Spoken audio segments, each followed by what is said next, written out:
another year? Yeah, but this is flat. This is pretty darn flat. Look at there's how much flat shooting. out there. Live on two, live on two, live on two. We are streaming, live on two. I'm gonna move your belt back just to keep using your signal a little here. You lose my signal? You want to put it on that side? Lean forward.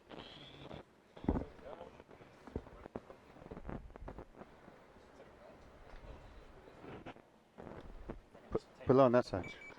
No, I need to just. It's like tape. Somebody who's got tape. Yeah. Tape.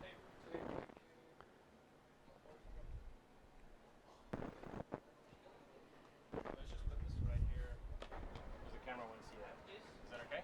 Yeah, that's fine with me.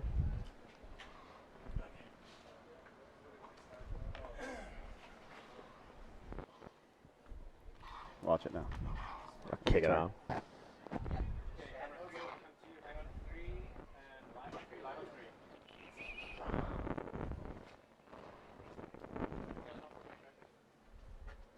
No, that's all right.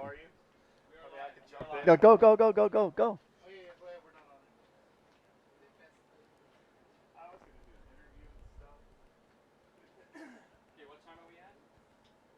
Supposed to be already.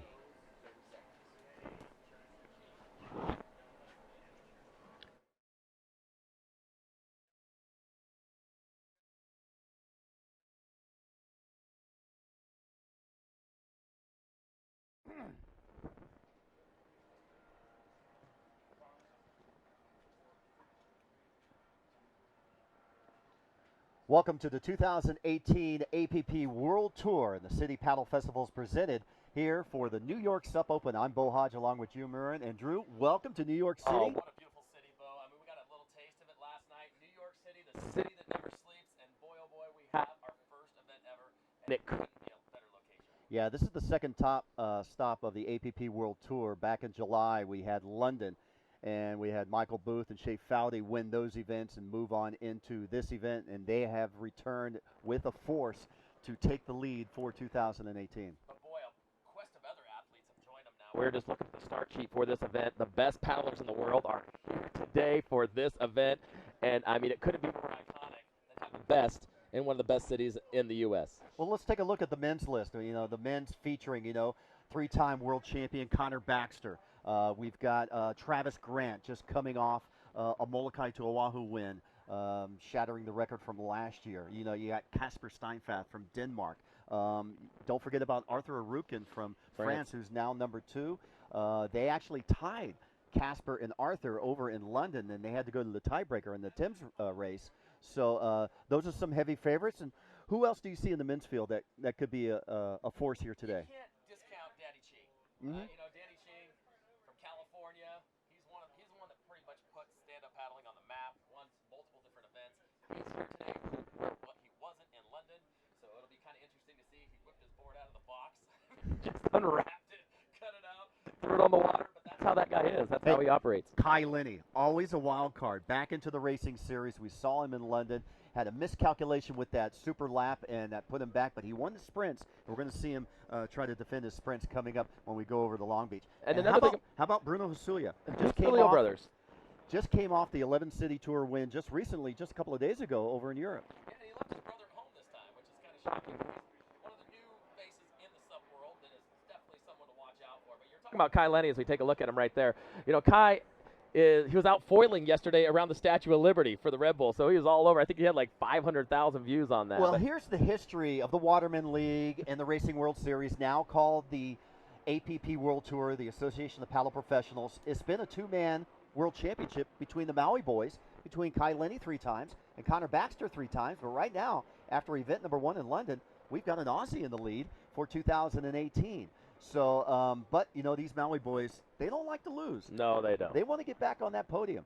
And you can see the athletes. They're on the dock area. They're getting ready to enter the water. We are in a private area over here at Brookfield, just right on the steps of the World Trade Center and the Freedom Tower. And this is a very historic area. You can see just there in the background. This is the financial district of New York City. Yeah, absolutely beautiful location like we're talking about. So so many massive buildings. We got to go up in the new sort of Freedom Tower yesterday, got to see the area where the old World Trade Centers were. I mean, it just has so much presence here. And, I mean, these athletes, this is a very important stop for many of them in multiple different ways. But let's take a look. There's the ladies, Bo. Yeah, Annabelle Anderson recovering from a gnarly skiing injury. She was the world champion back in 2012-13. Lena Guinness from Canada 14. Candace Appleby from San Clemente, Dana Point 15. Fiona Wild, who is not here, 2016 champion. But Tareen Black, who missed London, is here, and she's just coming off a huge win over at the Molokai to Oahu race, and it's great to see Tareen back in action. She is last year's world racing champion. And definitely someone to watch out for. I mean, has always a presence in every race. Everybody looks out for Tareen. We saw her this morning. She looks in great shape. One that wasn't on that map there was a California girl, Candace Appleby. I mean, she looks in better shape than we've ever seen her there, and I think she's definitely going to be one of the top contenders there. So anyway, but the one we've got to worry about is Shea Fowdy, the 19-year-old from California. We've seen her paddling, and she not only won the distance, but she won the sprints in London too. Yeah, Shea Fowdy, the California girl, had some injuries last year, which kind of set her back a little bit. But this year, I just talked to her. She's facing a little bit of injury in the ribcage area. She said if everything goes smooth today, she's definitely going to be one to contend for. A strong sprinter. And you got to look at this course. As we take a look at the course map here coming up, this is more of a sprint race. 5.5 miles isn't a long distance race. Yeah, the APP race over in London, that was about an 11K, about 9-10 miles. So, you know, this one's going to be a bit shorter, but more historic. The course, we'll get into that later. They're going to be paddling around Ellis Island. And the Statue of Liberty. And the Statue of Liberty, and coming back here to Freedom Tower area. Absolutely. And that's what we told everybody. They're like, man, we get to paddle around the Statue of Liberty. I mean, we could see athletes, like, maybe stop and take a photo. Oh, yeah. A little selfie action going on there. Like, hey, my photo with the Statue of Liberty. How many chances am I going to have to do this? Yeah, So, Manka Notar from Slovenia. We can't forget about her in the women's race, too. yeah, Manka, definitely, she's a Red Bull athlete, very strong force, great sprinter. This is probably her type of race, more flat water. We've seen her in the past ISA events do very, very well, so we'll see her on the water there as well. So there's a look at the harbor. Pretty amazing little inlets and outlets here in New York City. Yeah, they take tours out here through this harbor. There's sailboats. There's many expensive yachts in this harbor. Bo just parked his boat out there. There it is on the right-hand side of the screen. No, I wish that was. They call it the Hodge Retreat. But you see all of our athletes, they drop in right there, right on the steps, like you said, of the World Trade Center area, and then they start making their way out. Now they're in a training session right now, so they're getting to kind of sense the tides and everything like that, Bo, to see how things are going to go. And speaking of tides, they kind of timed this one perfect. Yeah.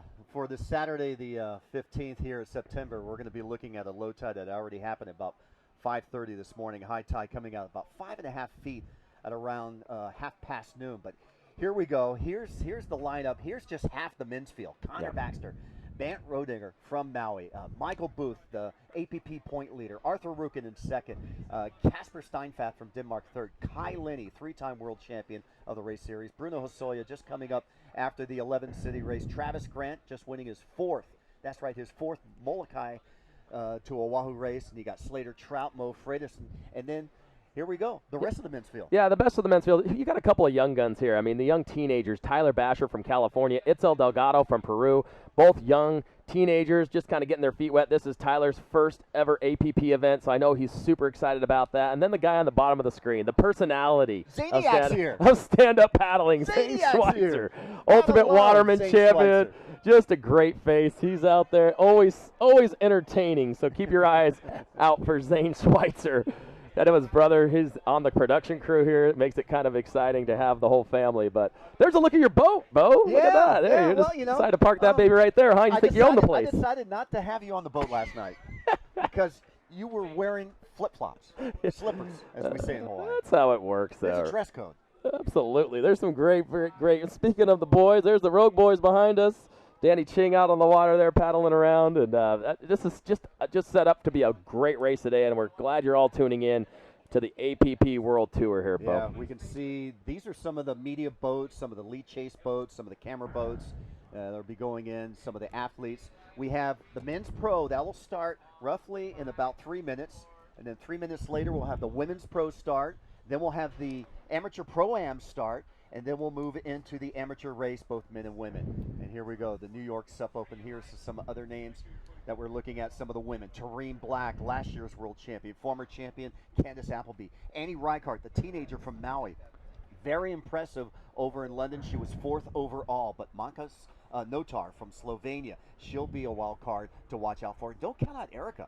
I mean, she came over here. She brought a 14-foot board. She had to switch because all women are racing on the 12.6. So we'll see how Erica adapts, not on her normal racing board. And that's going to be a big hit to Erica. I know she was very excited about this event. She showed up with the 14, and they told her just recently, so she was scrambling this morning, and that can maybe play a little bit of head games. But she's a strong-willed young girl, is ready to go, and I guarantee she'll be charging today with her dad, Eric, back home watching live. So look at the buildings there, absolutely stunning. Now, that's looking at New Jersey. Yeah. That's Jersey City across from over That's there. where we're staying. That's where we're staying. So we had to take a water ferry yesterday, and this morning we took the subway underneath the water. Yeah, and yesterday we took the wrong ferry and toured all Why are of you this. telling everybody we took the wrong I have to ferry? be honest, I got lost for a little bit. So we were playing tourists yesterday, getting taken all over Jersey City and New York City. But absolutely amazing how they commute and get around here. So there's the athletes getting ready. We're going to be checking in with Mashu Astier from Total Sup. He'll be our eye in the sky and mainly our voice in the water. He'll be following both the men and women's leaders out there. Yeah, Mashu all the way from Barcelona, Spain. He'll be on the camera boat today. Excited to have him. And I guarantee he's down there getting some insight from all these athletes. Okay, Mashu, take it away.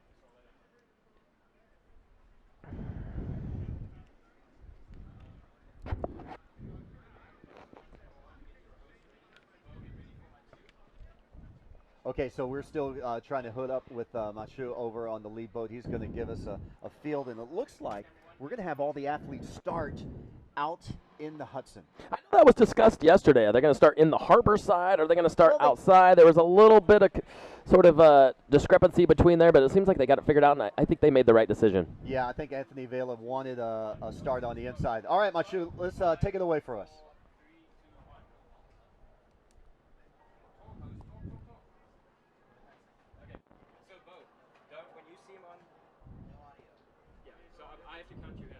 We can't hear him. No audio.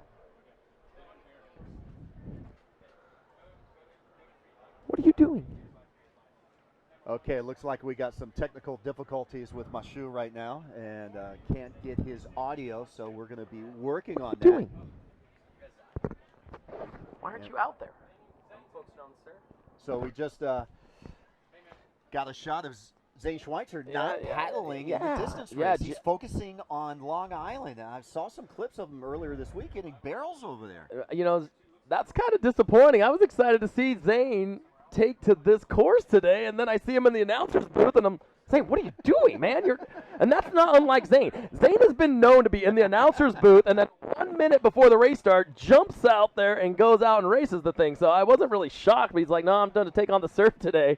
And I know his whole family back home in Hawaii, which is very early back there, is watching this action live. It's only 4 in the morning in Lahaina. Shoot, his mom's up. And she's we cooking gotta breakfast. Say aloha to Matt and Janine, who are recovering from some wildfires that they had from Hurricane Lane. And we just had Tropical Storm Olivia hit the island. And we got another tropical depression brewing up Paul. I mean, it's kind of like a freight train. All these storms hitting Hawaii. And, of course, Hurricane Florence just hitting North Carolina and Wilmington in that area. Yeah, our thoughts and prayers out to all those folks there in the North Carolinas. They're going through a lot.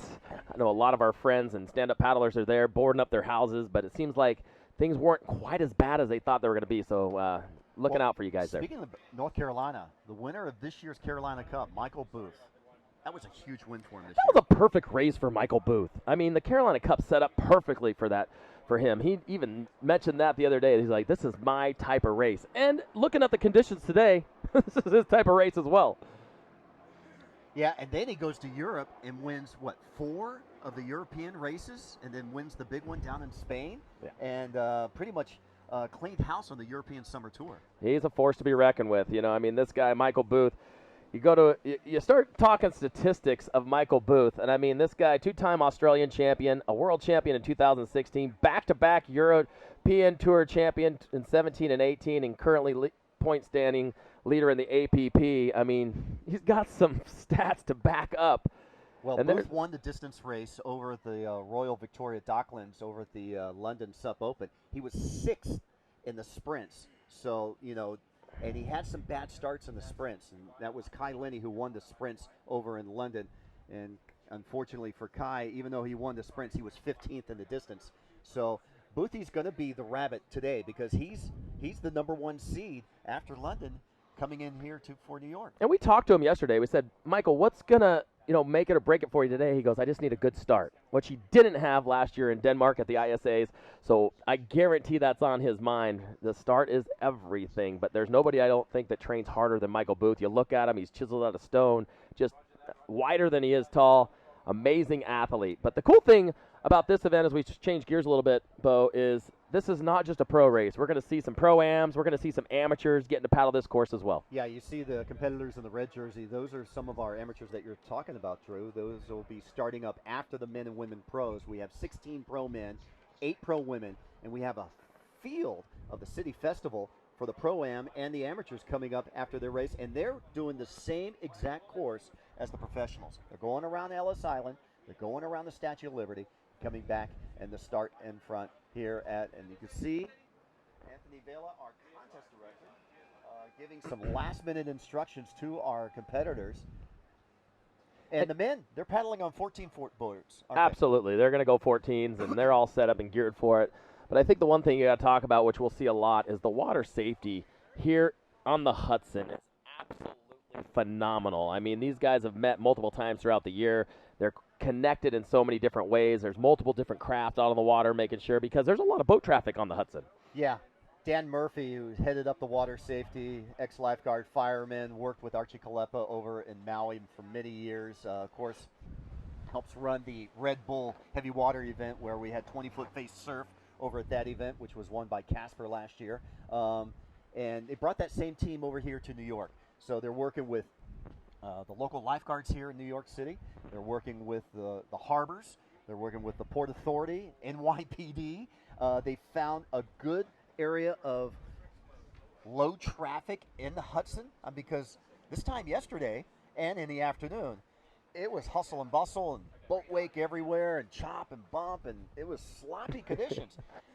It's kind of smooth, but there is some bump out there in the water still. There definitely is. I mean, when you got this many watercraft and boat traffic on the water, you're going to see sort of waves coming in. I know a lot of the athletes, they're looking around right now, and they're going to try to catch those bumps, those little ripples, to help push them down, even though the tide is running with them today, Bo. So I guarantee there's going to be a lot of strategy involved. Just afternoon, about 12:30, 5.5 feet. So moving up 5 feet. And for, a racer, that's very important. Very important. These guys are no strangers to looking. There's Danny Ching taking a look out there. As you see him going across the back end of your screen on the green 404 board. There's no better master when it comes to finding any kind of little ripple in the water to give you that little extra push to gain that little extra distance. Well, we're starting to see the creeping going on at the start of a race. What that means is we're getting close here, Drew. The guys are getting closer and closer to the start line. And AV, there's Danny Ching. He's talking to Anthony Vela. And Anthony will, in about a week or so, or a week and a half, 2 weeks from now, he'll be down at Dana Point for the Pacific Paddle Games. And he'll also be a daddy here soon in November. So yes. His girlfriend's pregnant back home. I guarantee she's watching. So we want to give her a little hello and good morning. Shout out to them as they get ready. Still seeing quite a few of our paddlers. We're looking over our shoulder and just trying to peg out where our competitors are, how they're going to line up. And I know Anthony wanted to have, a seating, but it looks like it's what we call in Hawaii a little mixed up. We're seeing the water safety come through here. We're seeing a lot of great boards. Look at the boards out here. We're seeing the 404 here with Danny Ching with the brand new black and white Infinity boards. The new Nash boards are out here too. They've come out with a whole new series. So all the industry's best are out here. Absolutely. And I think the other thing we got to talk about, Bo, is as we hear the horns blowing for our water taxis. But one thing we got to talk about is the prize money, because that's why all these athletes are here. $30,000 going out in this event here today. So top winner is going to take home a check for $6,000. Now, the New York Sup Open isn't just this one race by itself. It's No. a series of races. We're going to have the sprint races not here on the Hudson, but on the beach. I think that's cool. Over at Rockaway. In and out of the surf. That's going to be some fun racing action. So you want to make sure, set your iPhone reminders, and be sure to follow us on all of our social media channels for that update. And then because later that's going to be exciting. And then later in the week, Sup Surfing begins their attack. And, of course, you're going to see the likes of Kyle Voss and Kai Linney and Mo Freitas and Zane Schweitzer and the whole Sean Pointer and the whole field competing there for the Sup Surfing. And you saw the importance of that. Zane Schweitzer dropping out of the 5.5 mile to focus on the surf. So there's a lot of weight being held in the Sup Surf here in New York City.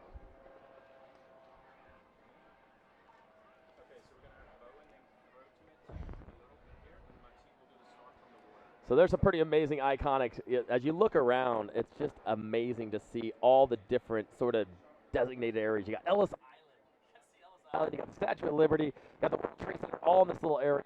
We got to see it on our ferry tour yesterday. Yes. But you're going to see all that throughout the duration of this race. So not only is it the top paddlers in the world, it's one of the most iconic places in the world. Yeah, you're seeing some of the racers being instructed right now. Back behind them, that is the water ferry docks. And to the right, the financial district and, of course, the new Freedom Tower. But we've got one of our big boats leaving the harbor right now. You see that white catamaran-type boat now pulling out. So we were slated for a 9:45 start. It's been pushed back to 10, and now it's already 9 minutes after because water traffic, motorized vehicles have priority over human traffic. Well, yeah, that makes sense, doesn't it? Yeah. Right. There is a lot of traffic here. I mean, our water safety, our race director is all having to weigh all this and just make sure it obviously takes off at the perfect time. And now all the athletes are going back into the harbor. So we are going to have a harbor start. So all the athletes had to exit the harbors for the boats to come out. So that's why we had this delay. So now the athletes are coming back into the harbor. You can see them paddling back in. You see the blue bannering, the APP tents. We'd like to thank Fernando Aguirre, president of the ISA, the International Surfing Association, one of our presenting sponsors here. Guarantee he's watching this morning. Well, he's very busy. He's over in Japan right now. They have the World Surfing Games. Day number 1 is getting underway over there for a 10-day event. And last year was in Biarritz, France. This year, of course, hosted by Japan, as we are just about less than a year and a half away for the Olympics. Hosting surfing for the first time, and Japan is ramping up, hosting an ISA event every year, gearing up towards their host city over for 2020 in Tokyo. That's pretty exciting. I know Fernando, when that was announced, I've never seen that guy more excited about something. He's like, we're at the Olympics, I mean, he just came out of his skin. For 20 years, he's been trying to get surfing. And not only that, he's trying to get SUP racing, SUP surfing, also into the Olympics, possibly 2024 Paris, possibly 2028 in Los Angeles. And if there's one man that can do it, Fernando. I've never, so passionate, so driven. That guy, phenomenal individual to meet. I mean, just to be around him, you can just sense the energy. It's great. Well, the ISA has teamed up with the APP, and they are doing real good here as and we're still looking in. We're getting all the athletes back into the harbor. So we had to have a short delay here as all the athletes had to exit the harbor for the boats. And look behind you, Drew. Look at all the other media boats, NYPD, Coast Guard boats. As you said, the water safety and the lifeguards headed up by Dan Murphy and crew. I mean, they've got a big team. And once this mirage of paddlers hit the Hudson, all these boats will be following. What's exciting is there's just so much energy and there's so much going on in New York City. And give it to Tristan. I mean, Tristan Boxford, for putting this event on in this location. I mean, this isn't something you make a phone call or send a text like, hey, can I put an event on in your city? I mean, this took years of planning, and he's done just a tremendous job just pulling it all together for this just amazing location. Yeah, you can see the harbor area. This is the Brookfield area, the dock area for some of the tours and Out behind there, the Freedom Tower. 102 stories. And how long did it take us to go from ground zero to 102 stories? 60 seconds, Bo. 60 seconds to go 102 stories. And your bet was for how long it'd take us to go up there? Hour and a half.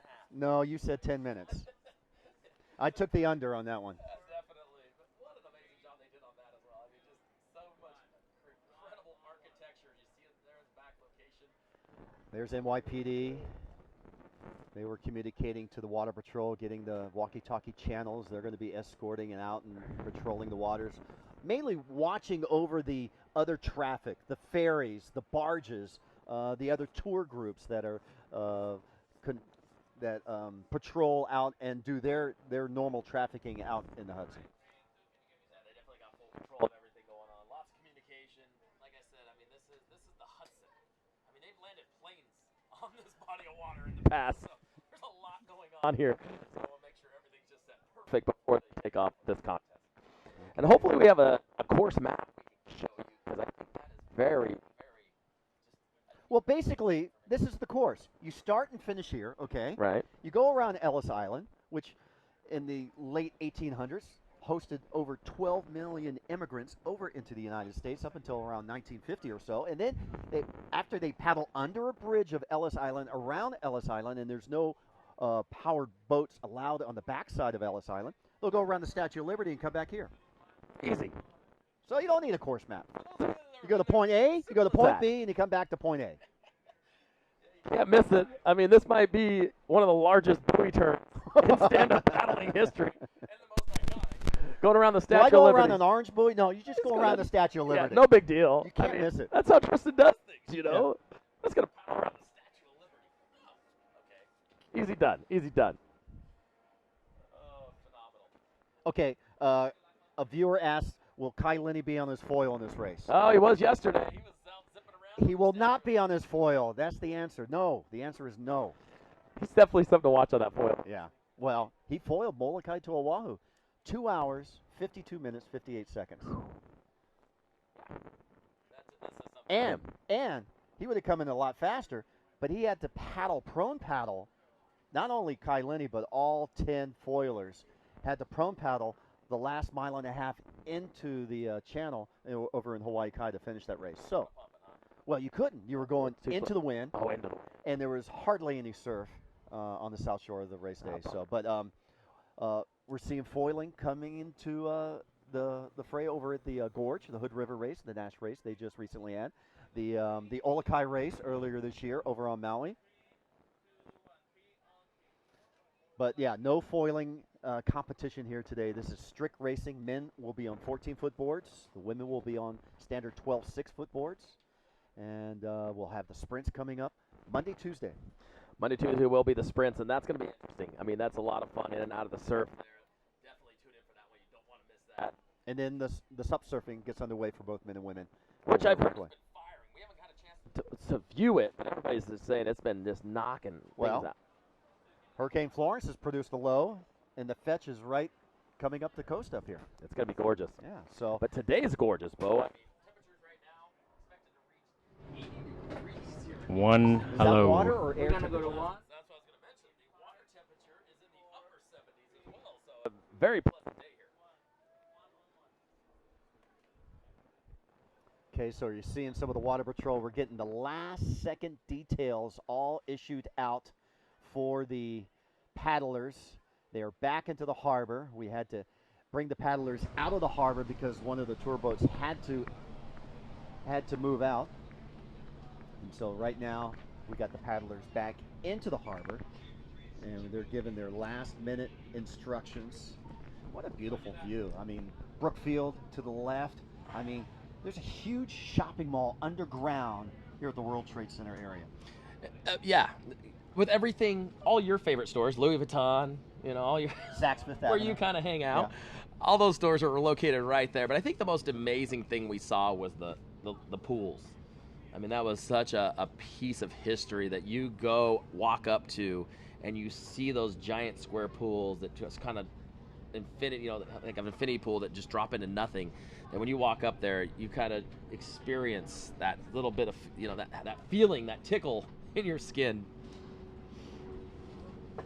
So again, this is looking into where the racers will be coming out. So this is one of our media boats with cameras, and we're going to have cameras, wireless technology. Alex from Ocean Paddler over in Honolulu has flown out here to mastermind the geniusness of wireless communication, video and audio from the boats, you know, back into the webcast here that you're watching at the appworldtour.com. With a simple backpack. Simple, compactable backpack. That's all they got out there, and they're providing these amazing shots for you here today. So big shout out to those guys doing some work. Okay. But we got to take one of these sailboats out later. Sure. You know, Not a you know how to problem. sail? Yes. Okay, we're good. I feel good. I'll just wear a life jacket. Yeah. I'll tow you. I'll put you on a foil behind the boat. Got to give you foil lesson number 1. So they're the athletes. They're down and they're getting ready for a start. So this is going to be, they're not going to be creeping over. They're going to be pretty smooth and pretty clean. And then once they come out into the harbor, they're going to have to make that left-hand turn and then go all the way through. And as they get set, ready to go, we got Zane Schweitzer joining us in the announcer's tent here. Sitting this one out, huh, Zane? Yep, again, focus in on the surf. I'm really stoked to be out here in the big city. The waves have been great, so been praying for all the people down in Carolina, though, for sure. What's the forecast for later in the week for the sup surfing? How's it looking? Well, right now I think we've seen the peak of the swell yesterday, and it's slowly on the decline, Yeah. but there's more swell on the way. So hopefully we get some good waves in action for everyone to come witness some high-performance sup surfing. But today it's all about racing. Who's your favorite pick on the water here today with all the top athletes here in New York City? Oh, man, you know, I think we've heard a lot of the big names, but for conditions like today, I think some of the flat water paddlers are definitely going to be at the top. Guys like Michael Booth. Then, of course, can't forget about the Hawaiians like Connor Baxter and Mo Freitas and Kai Lenny. But, you know, I think there's so many top guys that are just eager and hungry for that top position. So I'm excited to see who's going to grind it out and go for that top position on the podium. You kind of bummed you're sitting this one out? Dude, I'm so bummed. This is my first race. I haven't been. You know, it's my birthday today. Oh, happy birthday. Yeah, and I thought I'd be able to sit out this one and focus on the surf. Been having a really busy year and haven't been able to train as much in flat water. So I thought I'd be stoked to sit out this one and watch. But now I'm thinking, I want to be out there. It's such a beautiful day, pal around the Lady Liberty. But, man, I'm out here supporting my friends and going to be making the most out of this event, the City Paddle Festival, for sure. Well, you got about 90. Oh, it just started. You can still make it. Hey, good luck in the surf. Right on, guys. That was the voice of Zane Schweitzer from Hawaii. As our race is underway, Bo Hodge, here we go. Welcome to the 2018 New York Sup Open, stop number 2 of the APP World Tour. Here they come, Drew, around the corner. Oh, man. This part of the race just very, very strategic. You see them all cut through. Danny Ching with the whole shot on the inside, but out in front, there, Slater Trout, the Infinity Rider from California. So Slater with a great start there. So let's see if he can hold on to it. And then the rest of the pack right behind him with Michael Booth, the past winner and current points leader, sitting in third. Yeah, you see Boothie, he's right in the middle of that pack. Where's Travis Grant? He's on the side. He's on the right-hand side. So he's not in that traffic area in that middle. So we're going to see the tactics. And if you can see the Water Patrol, he's out in front. He's actually carrying a yellow flag. We're going to have a 2-flag system of this race. We haven't even gotten into that. And look, there's a tour boat coming across the way from the Statue of Liberty. You can see that white tour boat on camera. That's actually going to go through the course. There's the women's racers. They're getting ready for a start. So the winner, and there they go. And there's Candace Appleby on the inside, lower part of your screen from California. She's going to be one to watch out. A great start there by Candace Appleby as she starts to cut across the front of that field. So definitely someone to watch out for. 5.5-mile race here, Bo. So this is very early, but like you've heard in the past, the start is very, very crucial. And here come the ladies. And there we go. Annie Reichart leading with the women. And look at this. Erica Benitez now sitting in third. Anna, you got Monka Notar on the outside on the yellow Nash board sitting in fourth. So a great start by the ladies. But Annie, give it to her. Great start by Annie Reichart, just edging out Candace Appleby for the lead in the whole shot. Yeah, and we can see Tareen Black. She's in the back of that pack. It looks like we've got Candace Appleby. She's taken the same approach as Travis Grant is on the outside and staying away from that huge pack. Yeah, and you know, you're all going to play a little bit of strategy. You got the currents working with you. You got Boat Shop. as you see them all sort of jostling for position here, Bo. Well, here we go. Let's go back to the men's race. And let's see. Trader Slout's always known for his quick, fast starts. Slater Trout is a physical specimen.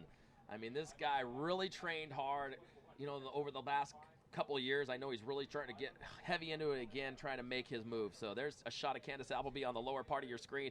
Now sort of pushing up a little higher on everybody else, but they're all looking for that fresh, clean water there. As you see, not a lot of boat chop out there, so much like Zane was talking about, a very flat water race today. Well, there's Tareen Black, and here we go. This is the start of our Pro-Am, of our City Festivals race here in the harbor. Yeah.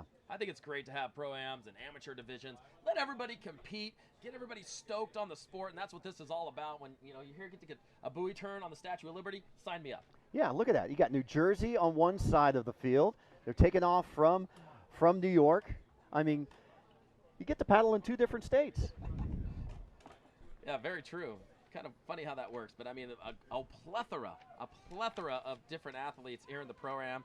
You got 4 different females and about, I would say 12, 15 of the males there, just to name a few of them. Look at this, people from all over the world. Yeah, you got Jack Egan, Spencer Bailey, Chris Robocha, Jeremy Vane, TJ Lynch, Tyler Hunter, John Cooner.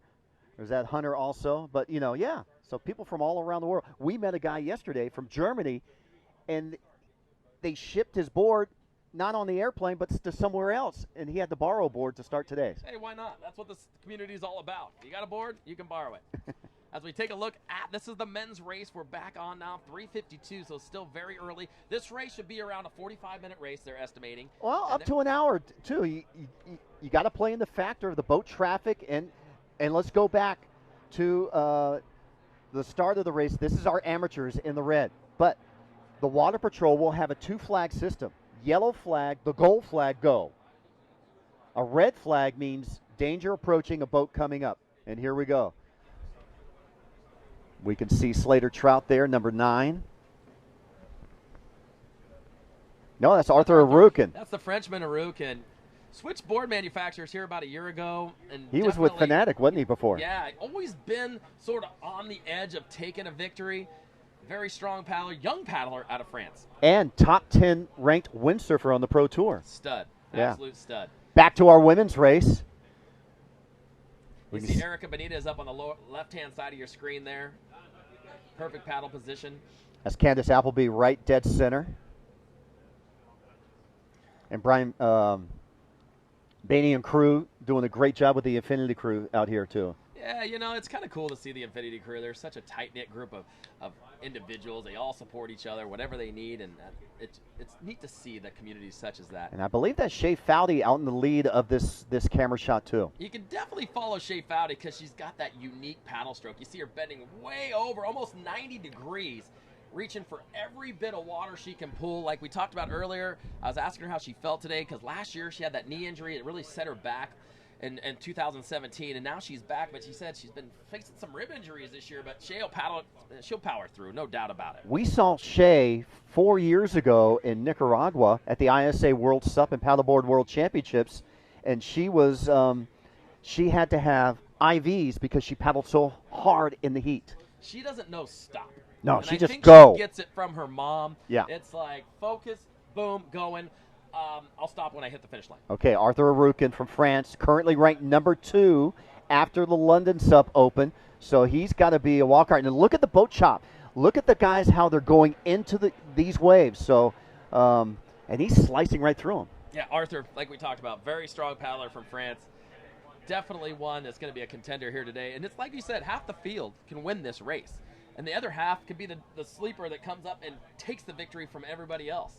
Nice side-by-side racing action there by Candace and Shay as they start to take it nose to nose there, Bo. Well, these guys are paddling partners back at Dana Point. Training partners, and I mean, they're both riding the Infinity board, and I mean, these 2 girls train every single day. It used to be a very strong competition between these 2 athletes, and just over the last few years, they've really come together. Now they're racing for the same team, and it's good to see that sort of camaraderie, but that sense of competition as well. Look at Candace putting down the hammer here. Candace had some injuries earlier in the year. She broke her foot playing volleyball. Broke her toe playing volleyball. Yeah, I mean, and it's to show you how tough this girl is. She reset the toe herself. She basically grabbed it, tweaked it over, and almost kept playing volleyball. But yeah, she's been facing that. She says today I'm feeling 100%, so she's back full action. And she did that about a week or two before the London Sup Open. Took her out of that race. Took her out of a lot of different races. She came and competed hard. Yeah, it was a tough one. I mean, it was tough. You know, you think your toe isn't a big deal, but your big toe, I mean, that's crucial, and your balance and so many other things. So good to see her back out there healthy. And look at the backdrop here. How picturesque is this? You know, a little bit of new sport sup racing with some old New York, New Jersey landmarks. And the food. Oh, yeah. Yeah, we'll talk about the food. But oh, baby. 7:47 early on in this race. And I tell you, if you're on the water, it'd be hard not to be looking around just enjoying the scenery. Yeah, we'd like to thank Michael on the subway this morning, giving us some places to go eat at Hoboken. That's the thing about New Yorkers. They're so nice. You know, you ask them, a lot of times they might steer you in the wrong direction. But, you know, many of the times it's, hey, guys, have you tried this place? Have you tried this? Have you seen this? So we want to thank New York for their hospitality. 8 minutes into the men's race. The women's race started 1 minute after. And here's one of the tour cruises that are going by. And the Statue Cruises, that's the major boat traffic we're going to see. That takes you out to the Statue of Liberty so you can see the absolutely amazing view. Let's go back over to Machu right now. Take it away, buddy. 5, 4, Hey guys. 3, 2, Back 1. Yeah, go. Thanks, guys. What an exciting start. Annie Reichardt, the youngster, had a very explosive start, and she was up at the front in the first yards. But then Shea Fowdy, totally determined to take control over the race, was at the front, moved at the front. But she was caught up by Candice Appleby, who's now in front. So we've got two infinity boards and a duo at the front of the ladies' race, and on another line we've got Taryn Black, the Australian girl who's just won her second M2O title. She's about three board length behind the two ladies, but on a separate lane. And after that, it's four chasing girls with Annie Reichardt from Maui on the Nash board, Mansa Notar, Stephanie Scheidler from the local girl from Long Beach, and Erika Benitez, the four-time Mexican champion from California, from the Paddle Academy. I'm actually very impressed by what Candice is doing right now. She's got a bit less cadence than Shea, but you know that she's actually looking at what's under her board. She's playing with the bumps, and there are many bumps. It's actually very choppy out here, and there's plenty to play with. It's not total downwind conditions, but it is definitely gliding, and we've got the current. Let's remember that those ladies have got the current with them until they turn back towards Manhattan. We're going to catch up with the boys. I can say a quick word about the boys. I was really impressed by Itzel Delgado. So it sounds like the youngsters decided to have the most explosive starts. Itzel Delgado, the Peruvian prince, on Infinity as well. Who was the first one to come out of the North Cove Marina, and then Kaileni was at the front as well. So I just look forward to catching up with them and give you an update. But right now, for the ladies, it's still Candice Appleby from San Clemente, Shea Fowdy from Dana Point, with a 20-meter lead over Taryn Black. So top ladies at the front, followed by Annie Reichardt, Mansa Notar, Stephanie Scheidler, and Erika Benitez. And the last girl to compete in the elite is really far back. Her name is Janissa Veco. She's from Peru. I saw her fall. Actually, she's being caught up now by the Pro-Am. Okay. So two Infinity girls at the front. Shea Fowdy is taking Candice's draft. And it's definitely bumpy out there. We're arriving at Ellis Island. And the ladies are now crossing the buoy gate, the first one, and you can see the Ellis Island Bridge over there, about 500 meters out. And Taryn Black is not letting them go, so the distance between that first duo and Taryn Black remains the same, about 30 meters. But Candice is making a move actually followed by Shay. And I guess it's over to you guys, and I look forward to giving you more updates from the water.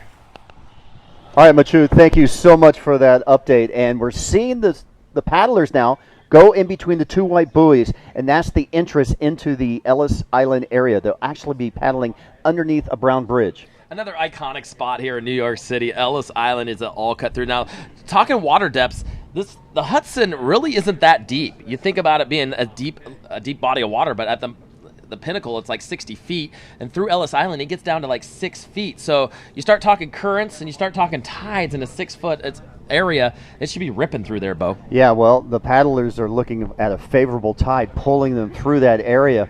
You can see this is the field looking into that bridge area. That's Ellis Island to the left, New Jersey out to the right. And we're going to bring you a different view here. There's Freedom Tower. That's where the start of the race is. Now, this boat view is from the back side of looking back. So the paddlers, this is where they were coming from. And we're on the base of Freedom Tower, the tall tower up there. And yesterday morning, even early this morning, clouds were covering the antenna on top of the tower. Yeah, amazing, iconic location here. Is, like you say, the paddlers are going to be paddling right into your living rooms here in a moment. But that building, just phenomenal. The architecture there's a look at them right now, and you're noticing it, a little bit of chop starting to pick up on the water right now, Bo. Yeah, and that's what you're talking about, Drew, is that some of the shallow areas coming into that area around Ellis Island. So a lot more water going to be moving around. Earlier, we did see a shot. It looked like possibly Michael Booth, Arthur Rukin 1-2 on that one shot. Don't know if they're in first and second right now, but we'll get you an update as soon as we get Machu's lead boat and the media boat out into the men's. It was a great dissertation of how Candace Appleby and Infinity co-rider Shay Fowdy, the leader of the APP World Tour, are working together as a team and leading the women's race. Yeah, and you're going to see them start to break away, and that's going to really, when they get on that draft train, they might be unstoppable, Bo. So it's going to be a lot of work for the rest of that pack to try to catch up to those two young ladies. But, you know, the Californians putting on a show here today in New York City. Well, there's Manhattan. There's southern Manhattan right there, Battery Park and everything, the financial district. Just an amazing Brooklyn Bridge is out to the right-hand side. We drove by that last night. And just a picturesque scene. I mean, how many times do you get to paddle in a stand-up race in the heart of New York City? Around the Statue of Liberty.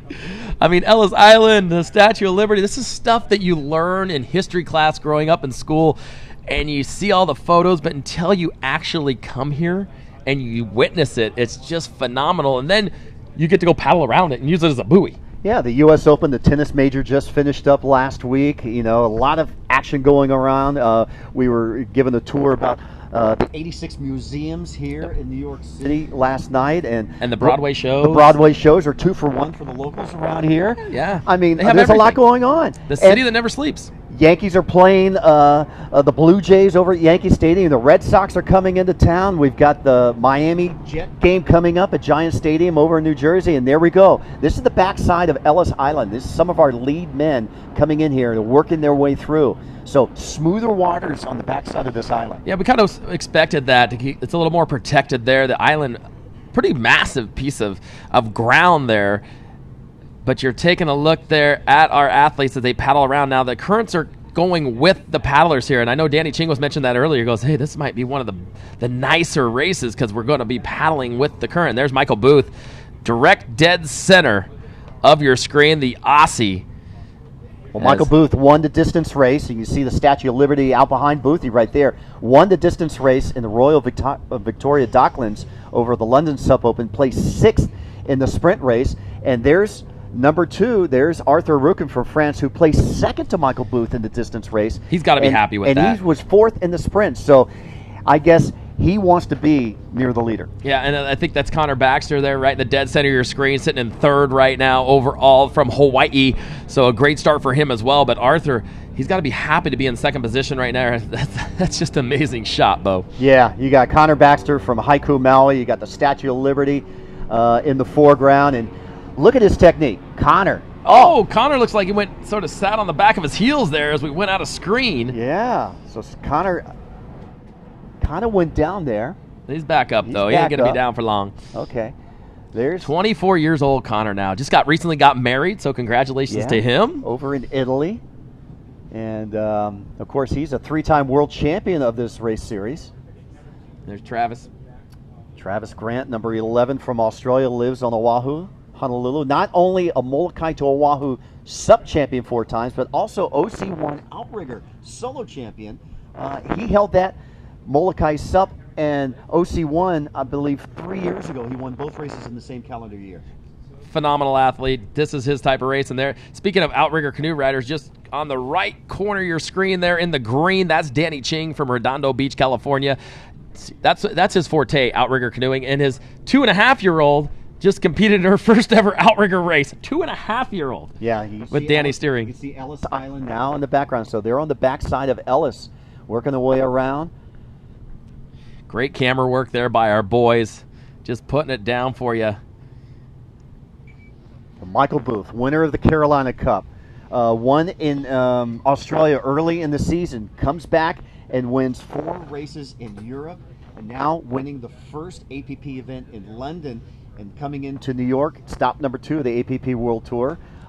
Looking in the lead right now, looking in good form, and don't forget, these guys will be paddling in Paris in December for stop number 3 of the racing tour. Yeah, how amazing is that? Going from one iconic location to another.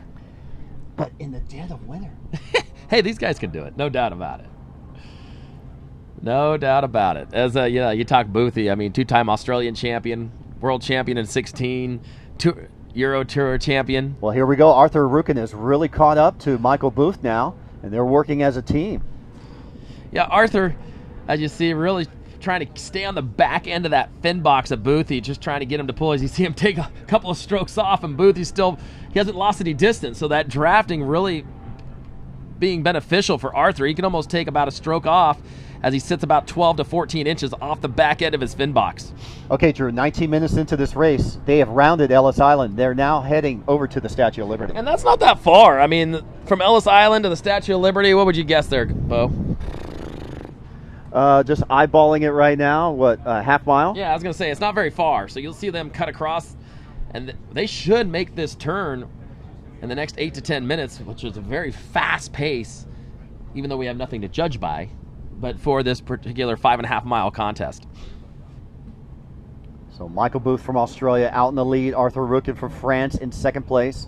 We've seen these guys compete in the World Championships and the team competition last year in Denmark, hosted by the ISA. And Boothie did not have a successful distance race. What happened to Boothie in that race? Bad start for Boothie, and I know that he lives with that every single day. He brought it up again this morning. He goes, that start, I need a better start. Like that's something that he'll never forget, because he was picked to win that contest.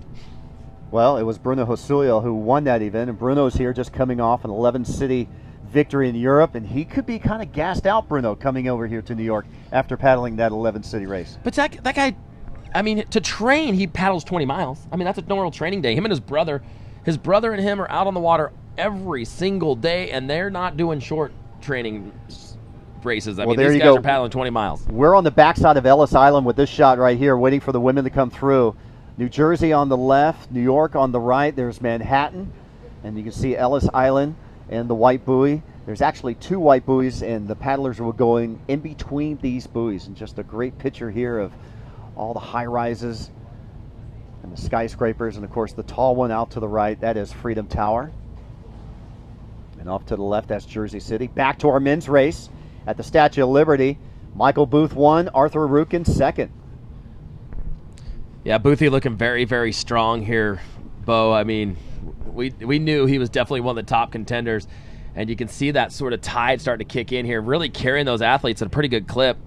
And now you see Arthur. Look at his stroke rate difference. Arthur took in about 1 stroke to Boothie's 2. So when they go to make that turn, he's going to have just that much more energy.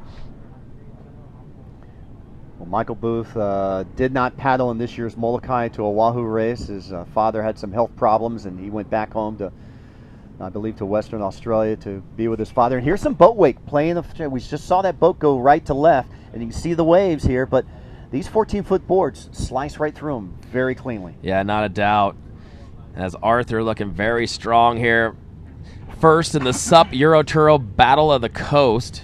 Lives in France. Trains in Hawaii on multiple different occasions. So definitely this is his kind of race, as we talked earlier. I mean, this flat water race is just gearing up perfect for these flat water racers. Well, we knew Connor Baxter was in third. We saw Danny Ching and a field of other paddlers out in the back, but this is our lead group of the men. You know, Danny never has a good start. He always talks about his starts are never good. and I think he sort of had that same thing here today. One year at I think it was the last Battle of the Paddle or the first PPG, the same location, Danny took this wide course and went, a little off course on one of his home bases, And then he broke his board that same race. Yeah. It was like everything was going wrong for him on that event.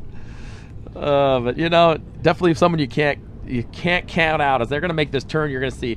Now, the downwind leg is something where they're just trying to get their feelings, trying to get their bearings. And then when they make that turn, then the racing kicks in. Then all that strategy kicks in. Well, here we go. There's Candace Appleby and Shay Foudy. They are now making their way from Ellis Island towards the Statue of Liberty. And look at Candace breaking away from Foudy here. So Candace sort of realizing now when they make that turn, the tide starts coming against them a little bit. They're trying to time it so they reach that Statue of Liberty turn buoy at slack tide, which then the tide will start flooding back in and carry the athletes. But there will be a little tide they have to face there. So nice push there by Candace Appleby from California. And you're seeing some of these guys. Look how they catch these chops here in the back. We were talking about that earlier. All these are very skilled professionals. They're looking around. They're sensing all those little bumps coming from all different areas, and nobody does it better than that group of gentlemen right there. As they look for any kind of bump. That's Travis Grant on the NSP out on the right-hand side. He's the four-time Molokai to Oahu world champion. He knows something about bumps. Yeah. He rides the bumps the best out here, and he's also a former ISA world champion down in Miraflores in Peru. Oh, look at this shot. Freedom Tower in the background. Here's our lead group going around the Statue of Liberty. Yeah, absolutely stunning there. There's Connor Baxter on the lower right-hand side of your screen. Looking very, very strong here. I know Connor was a little disappointed with his last performance at the ISAs in Denmark. He was wanting to win that sucker. Well, he was just a fraction behind Mo Freitas for the technical race. Yeah, at the last minute. But in that distance race, he just could not hang with the Husilio brothers. Yeah, the Husilios were so strong right there. But Connor, he does it all. He's not going to sit this one out. He's going to do both events. He's going to do the distance. He's going to do the sup surf. You're going to see him do everything. Yeah, and the ISA will be heading to China, November?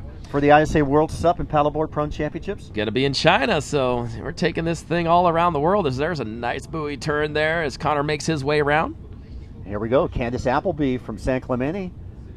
And the camera can pan just a little left. We may be able to see Shay Foudy, but she's putting some distance on Shay right now. Yeah, we talked about that earlier. You see Candace really starting to shorten up her stroke here, taking short little digs, just carrying her around, and then you'll see her start to lengthen out that paddle stroke on the way back home and really start to pull a lot of water. So right now, Candace, very smart paddlers. There's Foudy coming to the screen on the left-hand side. There's Shay Foudy.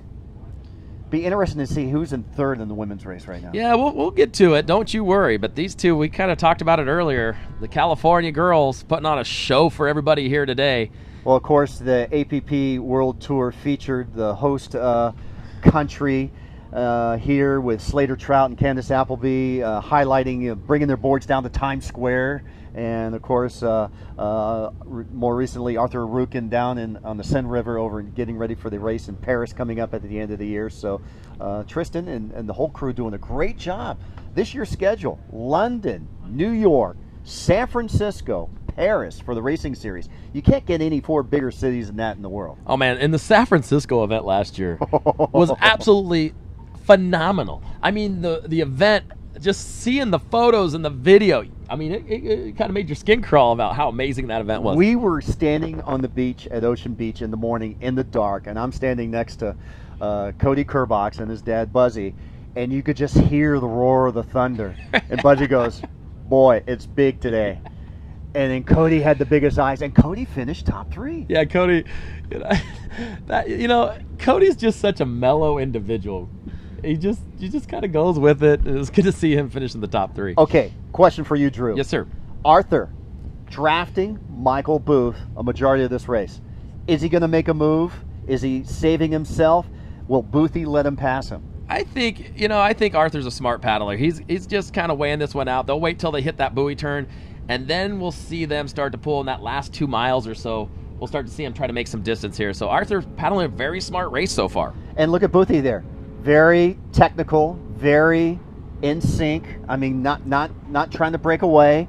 I mean, he knows he's pulling Arthur. Yeah, he knows for sure. Arthur's back there. And this is no uncommon ground for Michael Booth. He's used to pulling everybody. Yeah. But when you have when you have arms like that and you're built like that, you can do it. You know, the young 21-year-old right behind him, you see him, a little different body type. He's just kind of laying this one out. He's like, I'm just going to let the big boy pull me for a little while, and then we'll see what happens. Wow. But yeah, you'll see all the action's going to happen here in the last mile and a half. Well, there you go. The Statue of Liberty, Manhattan, the Battery Park area right there, the Freedom Tower, the financial district, all in view right there. I mean, you couldn't ask for anything better. No, and I'll tell you, if you're a Frenchman watching at home right now online, you got to be excited with your current standing. Oh, yeah, the French team has sent a beautiful team competing at the ISA World Surfing Games over in Japan. But right now, center stage for Team France right now is Arthur Arukin. I mean, of course, a lot of great paddlers representing France. Titouan Pouilleau's not here. I mean, France has a host of great paddlers in the stand-up world. They do. And Arthur's always been there. I mean, the kid's been on the tour since he was 16 years of age, so he's kind of grown up sort of witnessing it. And I think you're going to see him really come into his age here between 21 and 23. I know a lot of people talking about that. And you can see him on the podium with the likes of Michael Booth and such. So he's still waiting for that first big win, and he has his opportunity here today. He made podium in London, second place. There's the 20-year-old. Not only second place in the APP World Tour, but he's also top 10 on the Windsurfing World Tour. Yeah, all these athletes. You talk about strong windsurfers. You got Arthur. You got Connor Baxter, who's an amazing windsurfer. So you got some pretty phenomenal, multifaceted athletes. And you got this guy named Kai Lenny. You could do anything. Have you seen his movie? Lost in Paradise? I mean, he goes out with the best athletes of that sport, talking about big wave surfing, talking about windsurfing. I mean, he goes out with Robbie Nash and those guys, talking about kite surfing, all with the world champions, talking about foiling, going out, with the lead foilers, talking about big wave surfing with Shane Dorian, talking about John Florence and surfing. And he's at their equal status. And he does everything. Big wave surfer. Yeah. I mean, if you're watching online, if you're following anybody, I mean, he's doing something new every single day. I mean, Piahi, the big waves in Piahi, we saw him. I mean, there's an iconic shot of him now that's circulating everywhere via Red Bull of him surfing that big wave. So, I mean, yeah, well, Kai Lenny, phenomenal. He won the WSL event down in Puerto Escondido last year.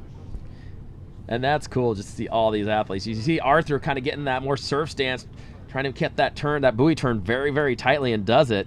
But still, about a half stroke off of Michael Booth. So you see the orange Coast Guard boat. This is a media boat that's coming in between us right now where it says tours. You see the lifeguards headed up by Dan Murphy and crew. The local lifeguards doing excellent water patrol, and you'll see yellow flags. You'll see a red flag in case a boat comes by. So we haven't really seen any stoppage. Nah. And they took the status from what was happening with the outrigger canoe race that used to go around the Statue of Liberty and down through the Hudson here, and they used to have to stop the whole course, but Dan didn't want to stop the whole course. He only wanted to stop the person who was in immediate danger of a boat crossing. And give it to Dan and the boys. I mean, they've been to New York City. He lives in Santa Cruz, our head water safety man. Been out here 3 different occasions making sure that everything is perfect for this contest, and so far it's just been great. All right, you're seeing, it looks like Travis Grant there closest to us on the NSP blue and green board. That Connor Baxter to his left on the starboard, and someone making a run up here behind them. Yeah, you saw him catch that little bump there and really gained about a board length on the rest of the pack there. So definitely strategizing as they make their way in. You start to see those undulations of water.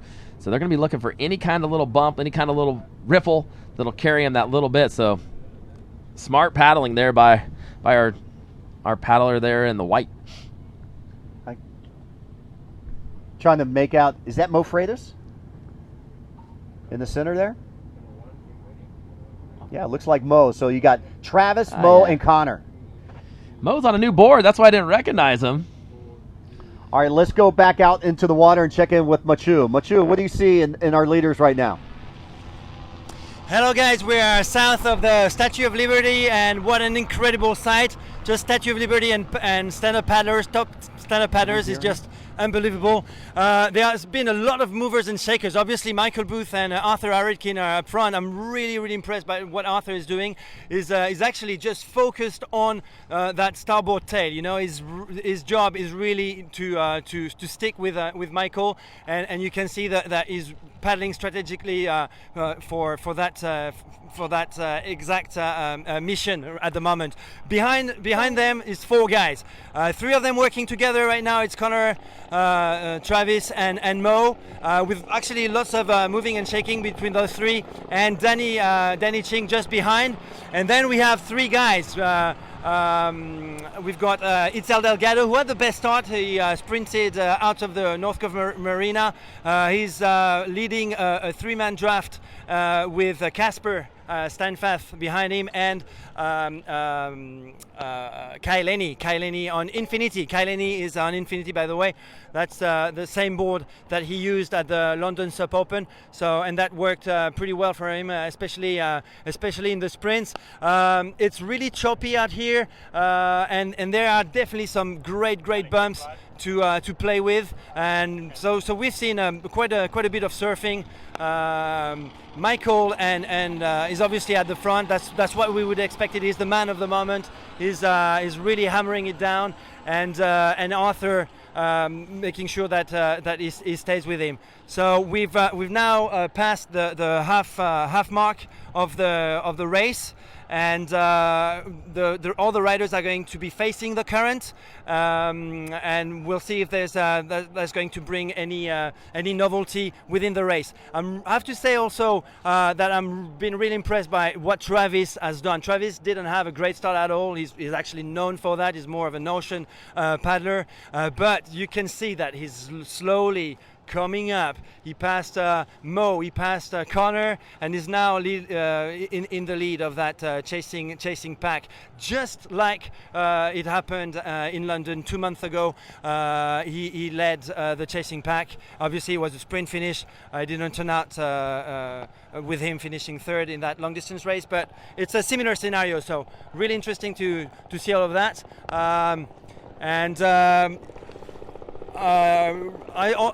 I left the ladies a few minutes ago, and Candice was really hammering it down with Shay. It sounds like those 2 girls are working a lot together. So Taryn Black was, when you left me, guys, she was only 20 meters behind, and a few minutes after she was actually 50 meters behind. So we'll see how that worked out for them.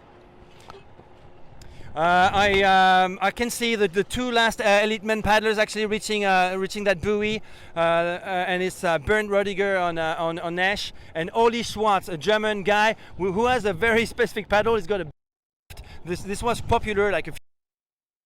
This guy is known for he's very good on flat water, actually. Oli Schwartz from Germany, and he's got that bend shaft. Hopefully we'll have a glimpse of that later on.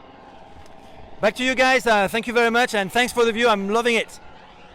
All right, Machu, thank you so much for that update. And during that report, we saw Arthur Aridkin take the lead from Michael Booth. Yeah, good move there by Arthur. We didn't know he was going to do it, and there he went. And now he's pushing it. So the question comes, did he do it too early? In my mind, did he go too early? Or was he going to wait? Early? You know what? With Boothy, I think you just can't play it too late.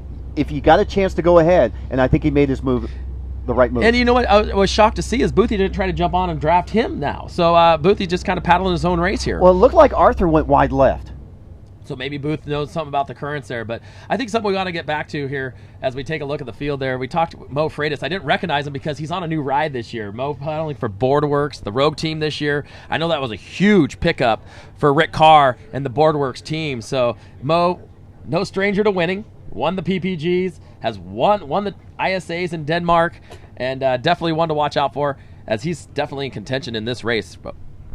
Yeah, we're watching our paddlers coming through here, and these are paddlers still making their way through around there. So our women, looks like Candice Appleby, and she has taken the lead away from Shay Fowdy, and she broke away from Shay a good 15 minutes ago.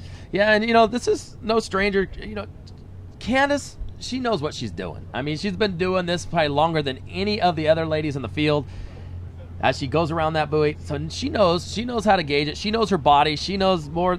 Let's just say she knows, Bo.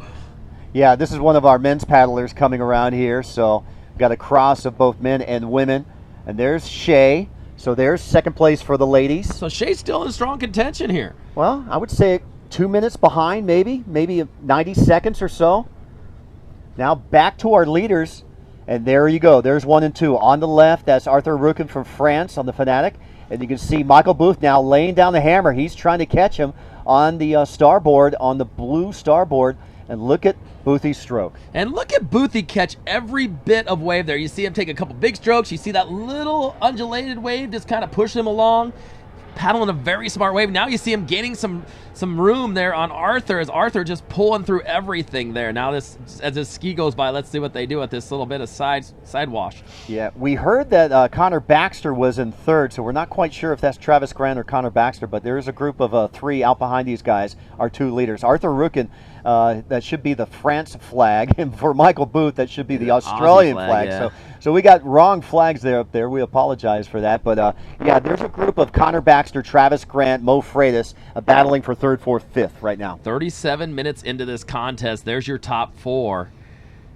And Arthur from France looking very strong here, Bo. Okay, now, we saw Boothie on the left side of Arthur. Now Boothie's moved to the right side of Arthur. Yeah, he's going to keep working back and forth. Like we said, there's a lot of different currents as you go through these islands and channels. You see as the current pulls through there, a lot of different sort of water channels. And we talked, the water safety was actually talking about that in the briefing this morning, is you can see a lot of current pull just 6 feet away from other water areas. So all these athletes just trying to fill out the water right now and see. Well, that's Shay Fowdy. She's currently in second. There's one of our male competitors out behind her. But Candace Appleby, also from the United States, out in the lead. And third place for the women. Looks like that's not Annie Reichart, unless that's Shay right there on the left side of your screen. That's Shay Fowdy from California. Yeah.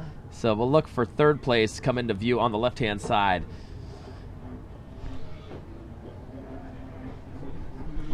There it is, the iconic Statue of Liberty, one of the most iconic buoy turns ever in stand-up paddling. And there's Candace Appleby out in the lead. And Lady Liberty showing her the way home. Oh, yeah. Arm in the air, baby. That's what it's all about here. As you see a little bit of boat traffic kind of going back and forth here. So throughout the duration of this race, we're going to see more boat traffic take to the Hudson. Well, just back in July at the London Sup Open, we saw the paddlers do a 4-mile race on the Thames River, and Big Bend was all covered up because they're under a 2-year reconstruction. There's a little bit of leaning in Big Bend, and they're going to have to stabilize it, so it's all covered up. But they have one little hole of one side of the clock showing. But I was talking to Candace. She was going, I paddled by the eye, I paddled by Big Bend, and there was Parliament. I mean, she got more fun out of the paddling in the Thames. And I can't wait to hear her story about paddling in the Hudson. Yeah. I'm surprised no one stopped for a selfie. Hey, but pull on over. But look at Candace right now. Look at the technique. Look at the frequency and the rotation of her paddles. Now look at her. She's got to be careful here on the draft. Can't draft. Same sex, same class. So you got to watch the drafting rules in effect there. Okay, here we go. There's number 1, Michael Booth.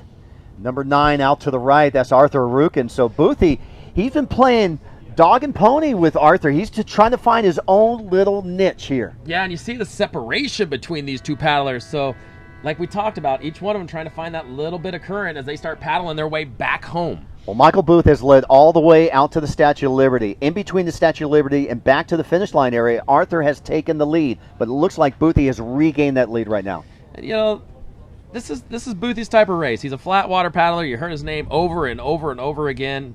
No stranger to this. You see him really starting to reach out and pull a lot of water as he's starting to blast through that side chop coming from left to right there. So Boothie definitely paddling a very smart race. And give it to the guy. He hasn't drafted off anybody. He's been paddling. He's been pulling water his entire time.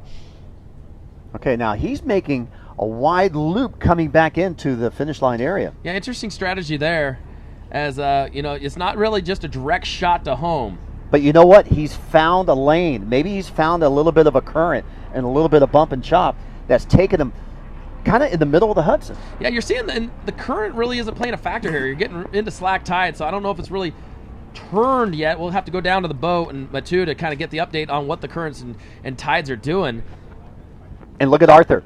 He is now following that same course Boothie has taken. Yeah, I think he looked over his left-hand shoulder and started to see Booth gaining on him, and I think he's like, oh, boy, I better make a move here. So let's see if he tries to jump on the back fin box of Michael Booth. Okay, Candace. Back with the women. This is Candace's race to lose right now.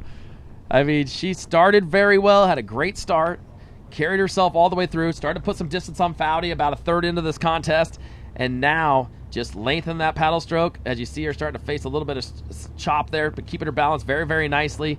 Coming off that toe injury, looks stronger than ever. Give it to the Californian. Well, Candace Appleby, the 2015 EPP World Champion, looking to regain that status of world number one. Over at the London Sup Open, she was 5th in the distance. She was 4th in the sprints, a 5th overall behind Annie Rockart in 4th, Yuka Sato in 3rd, Maka Notar in 2nd, and Shea Foudy in 1st. So this could be a huge leap for Candace to chase maybe a battle in Paris to decide the World Championship. Definitely. And, you know, there's no better individual. It's just so much with the kids and the youth in the sport and trying to spread the stoke. So not only is she just an amazing paddler, she does a lot for the sport in general. Okay, this is number 2 right now. This is Arthur Arukin. Our list over to the left, that's incorrect right now, so just to let you know. There's Michael Booth, first place and left, and that's Arthur Arukin. And Arthur has had to reestablish himself. He went from 2nd to 1st, back down to 2nd. And you see Arthur making him push here on the inside. So it looks like that sort of left-hand side on your screen there might be a little faster as they get out of that main channel. So most of that current must be coming, still pulling on them a little bit. But Drew, at some point, these guys are going to have to make a right-hand turn and come into the finish line. And go straight towards that giant building with the point, the Freedom Tower. They got to get back in that area. So they're taking a little further distance here, Bo, but definitely playing the currents. 43.07 into this contest as shaping up to be a very, very just fantastic race here today. As Candace Appleby paddling very, very strong. There's Shea Foudy from California, currently sitting in 2nd place overall.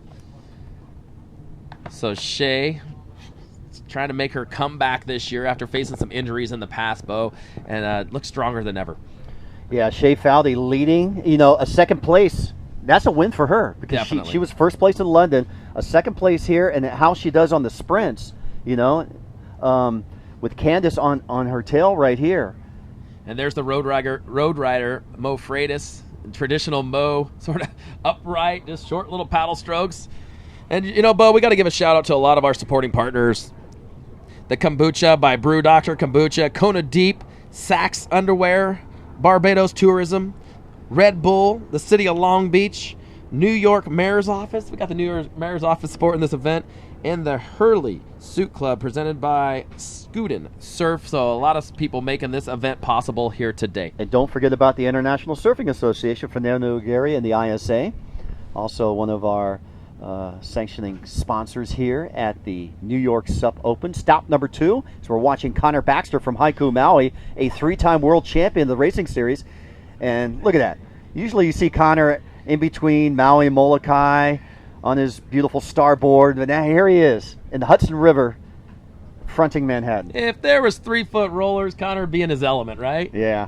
That's just how that boy works. 10th year in a row, he won the Maui to Molokai race this past year. Absolute great athlete, and I know all and of he's his what, family's 24? Watching. Yeah, 24 years old. So he won that race when he was 14. Yep, just got married. Yeah. So congratulations to him. There's Shea Foudy. She ain't getting married anytime soon. Her mom wouldn't let it happen. Well, her mom is a legend in herself, and we saw her mom working the Little League World Series on ABC and ESPN, doing some stuff that we're doing right here, co-commentating. Great family, supports her kid, travels her. She's here in New York City with Shea today, and just excited to see her daughter caught. But you see the gap now between Appleby and Foudy. Foudy's got some work to do. She's got to put her head down and really start pulling. As she comes around that buoy turn, she saw where Appleby was. Yeah. And this is going to be the point in the race where she's going to have to make her move, Bo. Well, Shea had a good start in the beginning. Candace kept with her, but in the beginning of the race, going out towards Ellis Island, Candace decided, you know what, I'm going to break away. We're not going to be as a team. We're not going to work as partners. Candace made a statement early in this race. Definitely. And that's just Candace's mentality. I mean, she likes to be out in front, and she just wants to win and win by a lot. So hey, give it to the girl. Let's just see if she can hold on here. But looking at her this morning, she looked ready for this contest. So 47 minutes into this race right now. The list over to the left, that is not correct. And now we're seeing one of the sailboats in the area. That is Ellis Island, and you can see our markers coming back in. This is our leaders. This is our men. This is Michael Booth and Arthur Arukin. Cutting the gap there by Arukin. Now side-by-side racing. There's no draft here. It's just looking over your shoulder saying, boy, here we go. Me versus you. Who can pull harder in this final bit of race here today? We should start to see these guys come in what, Bo? 15 minutes or so? 12, 15 minutes? Yeah, we were saying, depending on the currents, depending on the tide, depending on the boat traffic, anywhere from 45 minutes into an hour, and we're at 47:50 and counting into this race. So taking a look at our paddlers here, they're making their way back into the finish line area, starting at the Freedom Tower, finishing at the Freedom Tower, but going around Ellis Island and the Statue of Liberty. We'd like to thank the City of New York, the mayor here, and all of our great supporting co-sponsors for making this a huge event. Not only the distance race. Coming up a couple of days from right now, we're going to be seeing the sprint races, not here on the Hudson, but at Rockaway Beach over at Long Island in the surf zone, which is going to play a major factor in the rankings of the racing series. And then right after all that, we're going to see the surfing portion of the APP World Tour with their first stop over at Rockaway. And there we go. Shea Foudy. We were talking about her. She's got some work to do. So I know as they start making their way by the seawall and all the fans, and you start to feel all the energy from here on the New York side of the Hudson, we'll start to see all that kick in. But there's out in front, there's Shea Foudy's stats right there. 19 years old, went to San Clemente High School, graduated, currently lives in California in San Clemente. And with a smile like that, hey, he's a happy person. Shea never has a bad day. We'll just leave it at that. Number one after winning not only the sprint, but the distance race in the Royal Docklands over at the London Sub Open back in July. And Shea really came into herself a few years ago. I was calling the Santa Monica race, and I was like, Shea, you're due. This is your race. And she went out and she beat Candace Appleby. She beat Annabelle Anderson at that event. And that was really her breakout portion of her life where she just started to say, hey, I can compete with these girls. I'm not just number 3. So give it to that young girl. That looks like Tareen Black from Australia, possibly in third. Tareen just recently winning her second Molokai to Oahu race. She was the 2015 winner, 2018. She never thought she would regain that, but Sony Heinshed, was always dominant in that channel for the last 2-3 years, and here comes Tareen wanting to reconquer the Molokai, and she did it with such force this past year. And she's been on the circuit for a long time. I mean, she's been around. Tareen Black was, when the sport first started, that was the name you were talking about all the time. So give it to her to kind of sort of ride it out this long. So, and still a force. Yeah, and Tareen, they're gaining some water right there. She's the current 2017 APP Racing World Champion. She won the event back in Japan in 2017, carried it on through to the other events, and a world champion. Definitely. And just a nice person. I mean, everybody we talked about here today, when they see on the street, everybody's hugging, giving each other accolades, talking about what they're doing. They're going out to dinner together. So, yeah, it's competition on the water, but it's camaraderie on the beach, Bo. Yeah. And here we go. Taking a look, this is Travis Grant. You see Travis making his way back. I believe Travis is in that group with Connor Baxter and Mo Freitas, battling for 3rd, 4th, and 5th place right now. And these guys are getting closer towards the finish area. Travis Grant from Australia. I saw him carrying his board under his arm on one of those little rental bikes. Him and Jeremy Vane ripping down the city of New York City this morning, waving, hey, boys, as they cruise by. And, Travis just a stud. Good to see him out there. Travis finished top 3 over at the Red Bull event in San Francisco, and that'll be coming up in October. Holding period. There's like a 2-week holding period for a one-day event. And guess what this year, Drew? Women will be participating. They are included in 2018. Give them credit. I'll tell you. Looking at the size of the surf and the conditions last year, Bo, I was glad I was on the beach. Oh, my God. There were guys who didn't even go out, Yeah. and you don't blame them. And there were guys who we had GPS markers on them who lost their GPS at the start line. And they were like, wait a minute, you finished. We have you at the start line. I lost my GPS. It was an amazing event. I mean, that will go down to one of the best events in history. As we're sitting 51 minutes into this contest. And there's Arthur. Arthur and Boothie. This is your race leaders you're looking at right here. Boothie out in front. Arthur Rukin on the far outside there. That is number 11. That's Travis Grant. Oh, my apologies. I'm looking at a different screen. Yeah. So Travis Grant out to the right.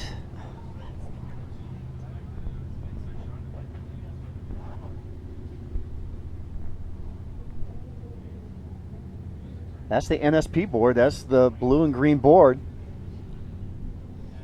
So Travis right here coming on through. And we're looking over our shoulder. We can see him out behind this media boat. They're still a ways away. Yeah.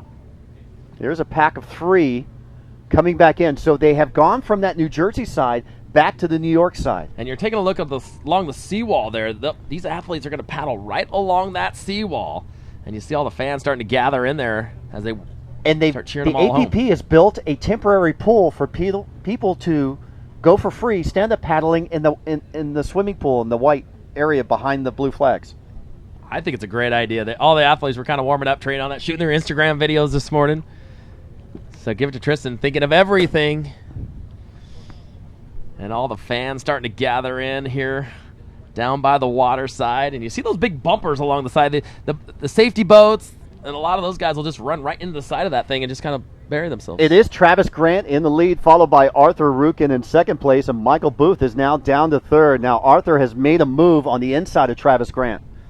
And give it to that. We were having a tough time seeing from that camera angle there, but Travis taking a whole different line than everybody else.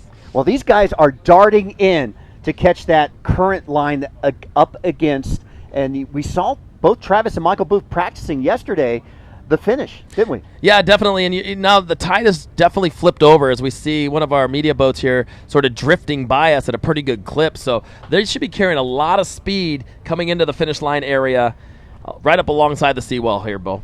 All right, there's Candace Appleby. Arthur Rukin has now just taken the lead over Travis, and they've got a good portion of that back behind Michael Booth. So there's our women, 1, 2, 3, 4. That is correct. Appleby in first, Foudy in second, Annie Reichart from Maui in third, and Eric Benitez in fourth. I believe Tyreen Black also in that group too. She might be in fifth. And give it to Erica Benitez. On a borrowed board. On a borrowed board, currently sitting in the top 4. You know, she was stressing out a little bit this morning, scrambling, trying to find that 12.6, and she did it, and currently in fourth place. That's a great position for her so far. And a big shout out to her dad home, Eric. He's watching. You know he is. 54 minutes and a direct shot to the wall, and then they'll make a 90-degree turn, start making their way back up as all the camera angles will change there, Bo. Yeah, we've lost sight visually from our binoculars, but here we go. We're going to get you back up to the men's race and see how Travis, how Arthur, how Michael Booth, and there you go, Arthur Rukin with a half-board lead over Travis Grant. Is this going to be Arthur's race, Bo? That is the question. Well, we talked about it. He's due, the 20-year-old. We kind of picked some underdogs, and I had my finger on Travis Grant on possibly winning this race, and right now he's number 2. Yeah, but Travis Fallon very smart here. You see, he's just watching Arthur. He's watching Rukin. Travis got his head up, watching every little bit. He's about a half a stroke, and here he goes, Travis Grant on the outside. He's going to start pulling harder. Well, Travis finished third place in the distance in London. Arthur Rukin was second place in the distance race in London. There goes Arthur. They're about 200 yards. 200 yards to the finish. These guys are putting on the full sprint right now. We are 56-20 and counting. So the 20-year-old, this could be his contest. This could be his breakout. 55 minutes like you talked about. But Grant just sitting in the back. He sort of tested Arthur there with a couple of big pools. Well, see what he did. He's kind of see if he can get on the inside. He's kind of moved on the wall side right now, Drew. He's going to kind of shuffle back and forth here. You're going to see him go back to the outside, just trying to look for that little bit of gap. He's waiting for Arthur to just give him that little bit of gap to try to shoot around the outside. 5.5-mile race, though. This is the point where they start. This is the make it or break it, and now Arthur catching a little bump there. You see that little bump on the back end of his fin box pushing him way forward. So now he just gained about a board and a half on Travis Grant. So some smart paddling there by the Frenchman. Well, now he's got about a 2-board length on Travis Grant, 3-4 board length on that bump. And now Travis has found a bump. Can he make up some time? So drafting Michael Booth early in the race for Arthur Rukin paid off. He made his move. Boothie caught back up. But while these two guys were darting across, Travis was on the outside, probably on that New Jersey side, around these guys and took a lead coming into the wall, but Arthur has caught him. Yeah, it's a bummer to see where Travis, what line, we'll have to ask him what line he took to get in that position, as we are about 100 yards away from home line. The finish line here is both of our paddlers screaming their way up the seawall here, Bo. Well, here and we now go. Arthur about 2.5 board lengths ahead, and now the crowd starts going crazy along the seawall cheering on. It is the Aussie in back taking on the Frenchman out in front. Well, this is make or break for Travis Grant, but Arthur Rukin has the power right now. He's got about a 4 or 5 board length lead over Travis Grant. Michael Booth in third. Arthur Rukin second in the London Sup Open, looking to gain ground on Michael Booth. And here they come. Cheer them on. Travis Grant in second place as they make their turn for the finish line. That's it. They're across the finish line, and it is in the books now. Unofficially, your winner, the 20-year-old from Wissant, France, Arthur Arukin, with his breakout moment here in New York City, Bohaj. Travis Grant finishes just a few seconds behind him in second place from Australia. And, boy, they separated themselves as Michael Booth now coming up in third. What a race. What a race. There's a story within stories. It was the Boothie Arukin tandem, the drafting, pulling Michael, pulling Arthur 3/4 of the race. And then here comes Travis out by himself, the lone wolf, sneaking around, taking the lead. But Arthur wasn't going to have that. And, that's that's his style. Travis likes to separate himself, paddle his own race. As there's a shot of third place, Michael Booth from Australia. He's going to bring it across the finish line, so a nice finish from him. And now Connor Baxter, if we're going to get back to him, he'll be in fourth place as he comes screaming down the seawall. So good finish unofficially for him. As Connor looking a little winded there. That was a good race for Connor Baxter from Hawaii. Here we go. Danny Ching now coming in for fifth place. And Danny making his first APP appearance for 2018. Missed the London race. Yeah, as he gives a big ol' hello to all the timekeepers as he makes his way through. But it's all about the 20-year-old from France, Arthur Arukin. Here we go. Mo Freitas coming in for sixth place from Haleiwa on the north shore of Oahu. On the rogue team. All right. Good job, Mo. Good job. He's feeling every inch of that paddle. He's just coming in at 1 hour, 15 minutes. Unofficially, it was Arthur Arukin, 58 minutes. Not quite sure the seconds. About 58 and a half seconds there. So now coming in, this will be seventh place.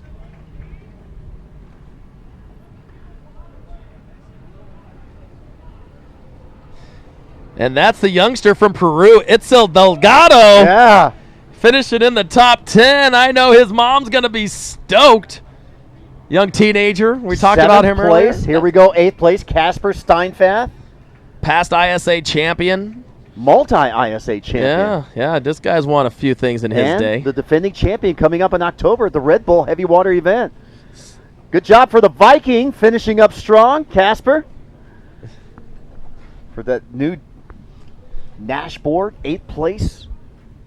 Now, Casper coming into the overall, ranked number 3. Casper over in London, he was second in the sprints, 4th in the distance. So this was, the competition was heavy today. Definitely. But Arukin now gaining some valuable points going into the overall, huh? Yeah, well, Arthur taking first and Boothie taking third. There will be some gap in points. It's going to come down to the sprints to see how they finish. And Arthur at the sprints over in London was 4th, and Michael Booth in the sprints was 6th. He had bad starts there. He has a history of bad starts, whether sprints or distance. You know, I know Booth is going to be disappointed in this race, but you got to give it to the kid. He pulled Arthur the entire, but you got to give it to Arthur for paddling a very, very smart race. And there's Danny Ching from Redondo Beach, California, on a brand new, newly designed 404 as he's pointing around. He's got to be happy. 5th place overall unofficially. Yeah. Danny talking about the stats there. 58.22, the winning time for Arthur Rook. And there you see Travis Grant, Michael Booth, 2nd, 3rd, the 2 Aussies. Hawaiian coming in 4th, Connor Baxter, 3-time former world champion. Danny Ching from Southern California there in 5th place. Mo Freitas, 6th. Itzal Delgado, 7th, 8th place. Here we go, 9th place. This is Kai Linney from Maui. Kai on the brand new Affinity board. Yeah, Kai paddling up for a new team this year. Good to see him coming out. And now coming in 10th. Oh, that's my man Tyler Basher there in 10th. So top 10 finish for Tyler Basher in his first ever APP event. So his parents got to be super stoked for him. So, yeah, the youngsters. Look at this. The teenagers in the top 10, Bo. Well, we still got Bent Rodinger out there. We still got Slater Trout, Claudio Nico still out in the chorus. Ollie Schwartz, Shane Schweitzer pulled out, so he's not in the race. So still at the top. And let's see how the battle. Can Shea Fowdy make up that huge ground that Candace Appleby has put on her for the women's race? And I think that's what we're looking at next is we're going to try to shift our cameras to the women. You know, Candace Appleby, like you mentioned, very strong so far. Look at her not letting that back whatsoever and really starting to put the screws to it as she comes along the seawall. But can Fowdy make that up? And they should start to come into view, and we'll be able to see that firsthand. Well, here we go. That Slater gap Trout 1 hour, 2 minutes. Slater, excuse me about that, Drew. Slater Trout now coming in 11th place for the men. And just 5 minutes behind the leader. So 5 minutes separating 1st and 11th place. So these guys were tight. Yeah, good clip. Good clip. Definitely give it to the water safety for scheduling this race where they did. I think they couldn't have done a better job. And, I mean, really had it tuned in to what was going on the water. Well, we'll talk with Dan Murphy, head of our water patrol, and we'll ask him where they're I didn't see any stoppages of the race. No, it seemed like it definitely Now we're back on screen. We can see Candace Appleby. And now it's great to see her back out in front. Yeah, definitely. You know, the women just started, 5 minutes behind the men? 1 minute. 1 minute. So, hey, give it to them. The men were battling very, very fast in this contest. And you're going to see Candace now making her way towards that seawall. And as soon as she hits that seawall, it's about 300 yards or so to the finish line. Yeah, we can see her on down the way. And you can tell these athletes, they've been training. We saw after the Statue of Liberty, a bulk of the paddlers went towards New Jersey to catch that current. And then all of a sudden, a big, hard right-hand turn to get against the side here, against the dock areas, and to the finish line. A race of angles, Bo. We'll just call it a race of angles. As there's your top 4.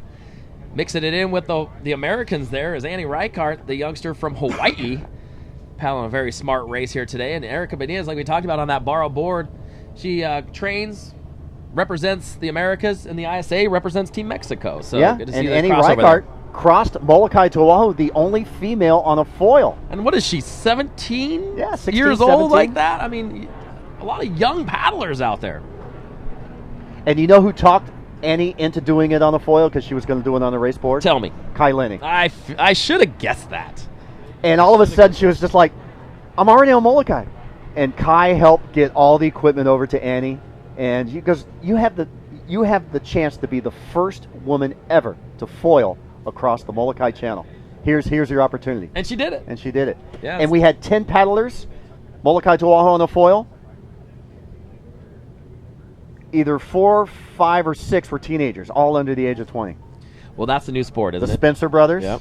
Finn, and his brother. Finn, what is he, 14? Yeah. So we're talking some young talent. There's Candace Appleby making her turn into that seawall area, and then it's that 300-yard jaunt straight to the finish line. But, Bo, you know who I'm not seeing in the picture? Anybody else? Yeah, and that's where Candace is happy. You know, she made a decision early in this race to break away from her teammate, Shea Fowdy, and it's paid off dividends. Yeah, I mean, this is Candace's. This is good to see her back in prime shape. I know she was bummed for that injury early on, but I think she's, like she said, I just needed a break, and it was like a forced break due to an injury, but you can see what a break does and just getting your mind and body back in position. Okay, we're going to get ready to see our finishers. We see Bant now paddling down the coastline here. Come over. We're trying to make out where our women are. The women are back in the back there. You see them, Drew? Yeah, they're just getting into that seawall area, Bo, so they should start making their way back up that seawall. And then they'll crush it. They'll just power down and pull it right in front of all those fans. You're seeing it on your screen right there. That's when it starts getting exciting.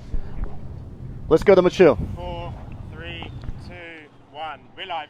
Another exciting finish with the ladies. Thanks, guys. Candice Appleby, a very nervous Candice Appleby, is in front. She's got a 50-meter lead.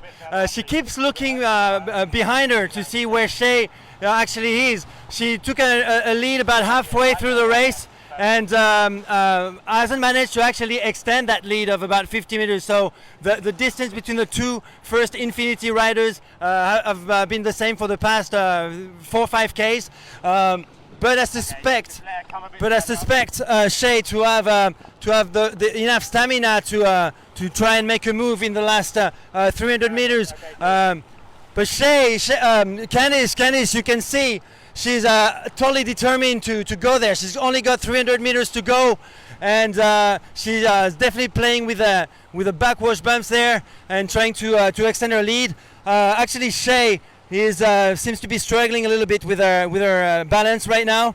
She doesn't seem to have as much comfort in those backwash bumps as Candice. So Candice is right now a little bit more ahead than a few minutes before, and that's a huge comeback, an enormous comeback from the California champ.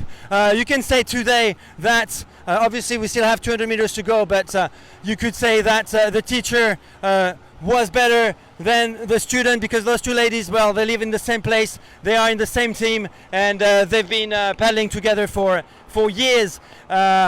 And they're on those 12.6 Infinity boards, and Candice is that a grin on her face? She looks like she's already won it in her head, and she's definitely approaching fast the finish line, faster than Shea by the look of it. In third it's Taryn Black. Taryn Black, who maintained that position throughout the race. She's about 400 meters behind the two Infinity California riders. 200 meters to go. 200 meters to go for Candice, who smiles at the crowd, who's got that big smile on her face. She knows that nothing can go wrong. Hopefully nothing will go wrong for this California champ, 7-time winner of the PPG/BOP. She's a true champion. She didn't seem to have that much luck in London 2 months ago at the London Sup Open. Let's all remember that she was injured then. She just had broken one of her toes a few weeks before the London Sup Open playing volleyball. She is looking behind her to see where Shea is. Shea seems to be suffering from that backwash. She doesn't look that easy, whereas Candice looks like knows what she's doing, and she's now got 100 meters to go. 100 meters to go. It's nothing for a big champ like Candice Appleby, who's going to sign another victory today in New York at a premier event of the New York Sup Open, first edition of that amazing 10K race round Ellis Island and round the Statue of Liberty. So a big bucket list item crossed for Candice, with a cherry on the cake, the victory for Candice Appleby, who's now 20 meters away from the finish line. Nothing can go wrong. She's the winner. Alex, can you wrap the tires up, please? And Shea's in second. Back to you guys. Oh, friend, as Candice Appleby comes across the finish line right and behind she's yelling us. at us, did I win it? I said, yes, you did. She's asking, hey, Bo Drew, did I win it? We're like, yeah, this is the finish line. Congratulations. So congratulations, unofficial winner, Candice Appleby from San Clemente, California, and Shea Foudy just sitting on the back end of that board. And you can see her coming across her in ribs, second. We too. talked about that earlier, Bo, as you see her take a grabbing that right-hand side. She talked about that injury. It happened in training earlier on. We'll talk with her at the end here to see if that was a deciding factor. She looked very strong in the beginning. And more of the women's racers with Shay and Candace, a lot of side chop coming into the finish line more than we saw with the men. Oh, yeah, the chop really starting to pick up here on the Hudson right now as it started off so calm and so flat this morning, but now all that boat traffic starting to take. You see the ferries out on the water here really causing that chop to come in and play a factor. But Candace Appleby, it's your day. Congratulations. Oh, baby. She's back, Bo. She's back. Watch out. She hasn't gone anywhere. What am I saying? But you know what? She's healthy. Yeah, she's and that's healthy. why we know she's back. And, like we talked about, that toe injury here that Machu was talking about, that probably caused her to take a rest because these athletes are so into training. They're training 7 days a week, 6 to 8 hours a day. And, sometimes it takes an injury like that to kind of say, hey, rest your body. Take care of yourself. Well, look at Kelly Slater in the surfing world. He broke his foot in South Africa last year, and he's still trying to re-heal and rehabilitate his surfing, is still affecting him being on and off the Pro Tour. And as we're watching, now it looks like Tareen Black in third place coming up to the finish line here at the New York Sup Open, the 2017 APP Racing World Champion from Australia. And give it to Doreen, coming back from 5th, moving into 3rd position overall. So a great finish for her. She's got to be stoked on that. And good job, Doreen. And, Bo, we can't go without saying all the supporting partners that helped us with this event here today. Yeah, the APP World Tour and City Paddle Fest. In New York City, thank you to Brew Dr. Kombucha, Kona Deep, Saks Underwear, Barbados Tourism, Red Bull, City of Long Beach, the New York Mayor's Office, and the Hurley Suit Club. Thank you to all of them as Tareen dives in the water. And there she is in the center of your screen. Tareen, right. Well done. We're going to, and don't forget the ISA, the International Surfing Association. We're going to throw it over to Machu when he's ready. He's got the interview with our women's champion, Candace Appleby. We're here with a big champ of the day, Candace Appleby. What a major victory for you. You took a lead earlier on. You seem to be having a lot of fun with the bumps out there. How did it go for you? Oh, I had so much fun. I had a lot of great advice from my coach about utilizing all the bumps. Great training. I have so much support at home, and God is so good. I came into London with a broken toe and kind of got my butt kicked, and I was really discouraged earlier in the season. But I think he works all things for the good, and he knew I needed the rest.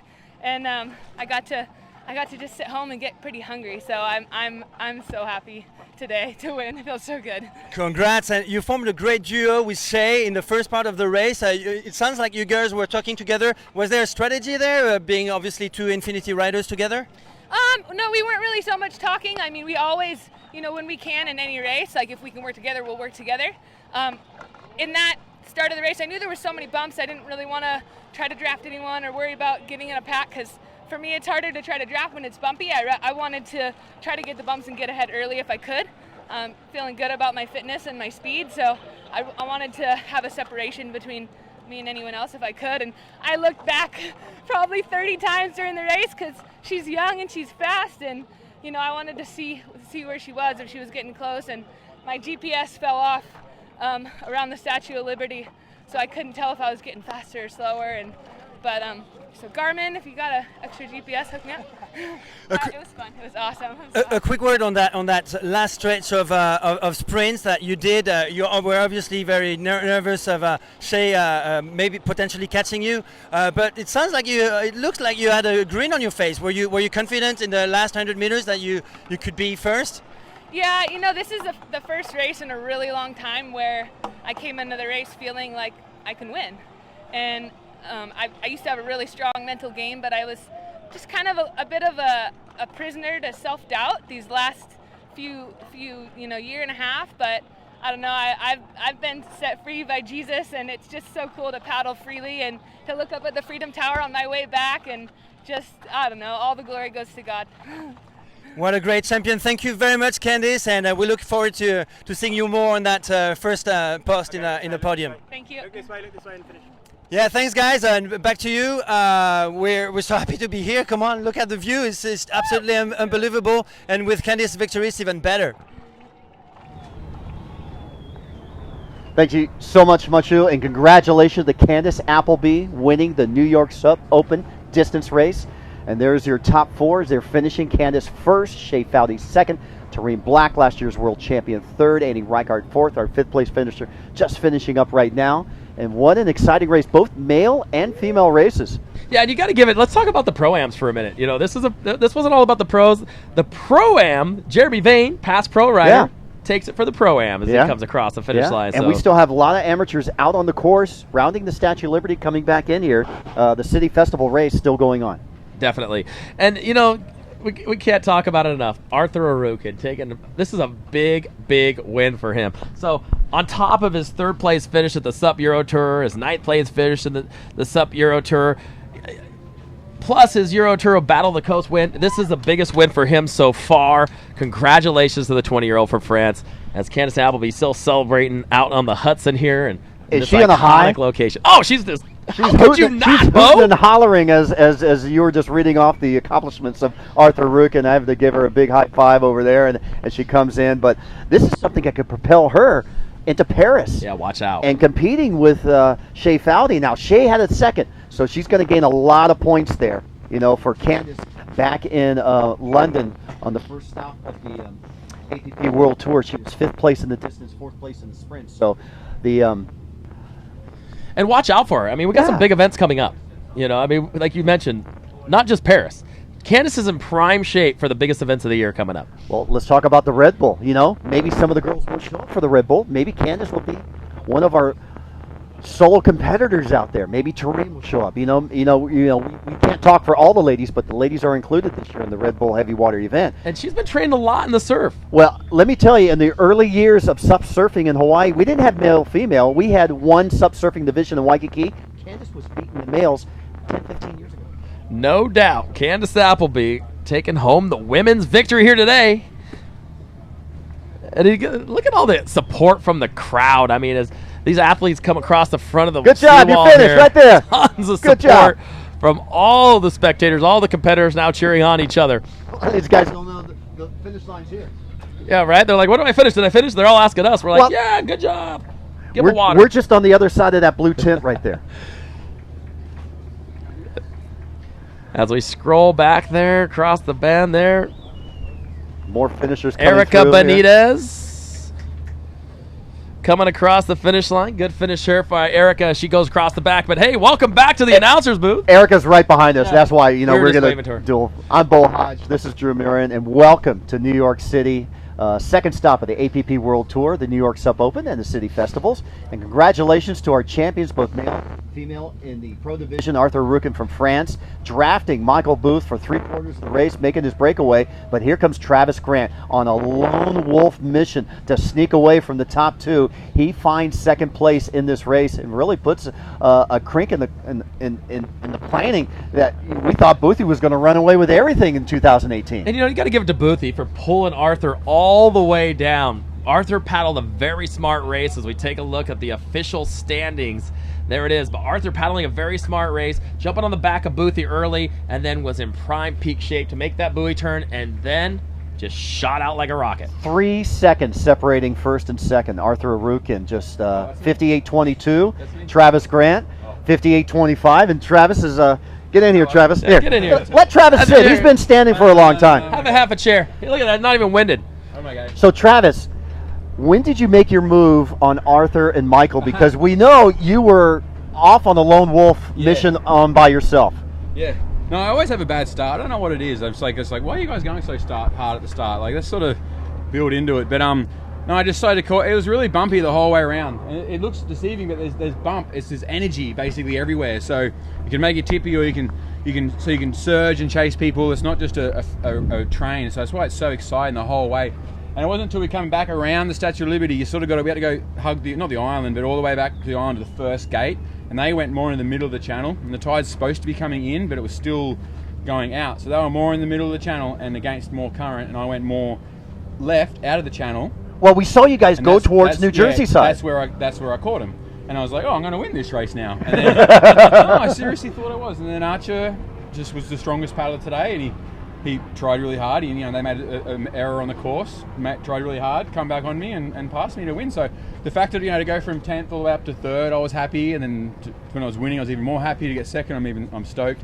But it was a fun race. Like, everyone out there was like, no one was really drafting. We were all in our own little race. It was like kind of a group time trial, if you will. So when you made that, when you decided to go that way, was that something you witnessed yesterday, or how did you make that decision? No, I mean, I guess I've been racing for a while. I knew the tide's supposed to be turning, right? And so you don't know what's going to happen when the tide turns, because it still sucks out. It takes a long while. It doesn't just turn and come back. There's all that water moves that way for 6 hours or so, and then it turns back around eventually and comes back in. And so I was out there for the start, and the tide was still going out, even though it was supposed to be coming in. So as we're going through the course, I could still feel it. So I was like, okay, turn that buoy. I saw them go straight, and I was like, I think that's a mistake. The tide still feels like it's against us, so I'm going to try and get out of the middle of the flow just a little bit more. And sure enough, it worked just enough. Well, you felt that tidal surge at Molokai this year. Yeah, you can. Again, it's just about being aware of your environments. Like, it's the tide chart says one thing, but you just got to go. It feels like I was standing out there on the board and I'm going like this, So I was like, okay, so it's going to turn soon, but it hasn't turned yet.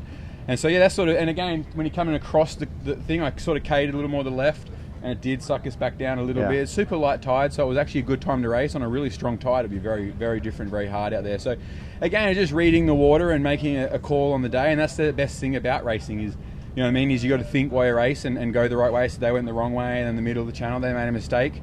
And so we capitalise where you can. Well, Travis, a 3rd place in the distance race in London, a 2nd place here today. Yeah. The sprints held you back in London. I know you're not looking for it, but the sprints are going to be in the surf coming up.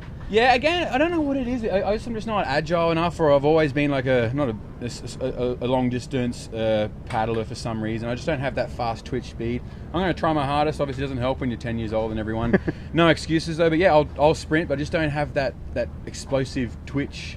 I can't do it for some reason. I'm strong enough, but I just can't get it over. So the sprints will be exciting. I mean, I'm curious to see what the course, if we all have our own clean water, and if we're all behind each other, that's where I get stuck. But then the longer the sprint, if it's a long one, then it might be able to come back on the way in. If it's windy, so the sprint will be exciting because there's going to be a different element. It's not going to be flat water. So it's sort of who's going to best. Basically, you got to do everything. It's about not making mistakes. Yeah. I mean, if you miss a bump, that's a mistake. So see how we go. The rest of the year, you've got San Francisco, the Red Bull Heavy Water event. You did very well last year, third, and Paris at the end of the year. And then cold, that's going to be a tough one for me. Got the cold weather. A lot of people have a hard time, going adjusting to heat, but people would forget the hot people have a hard time adjusting to the cold. I don't know how I'm going to train for that in Hawaii. Yeah.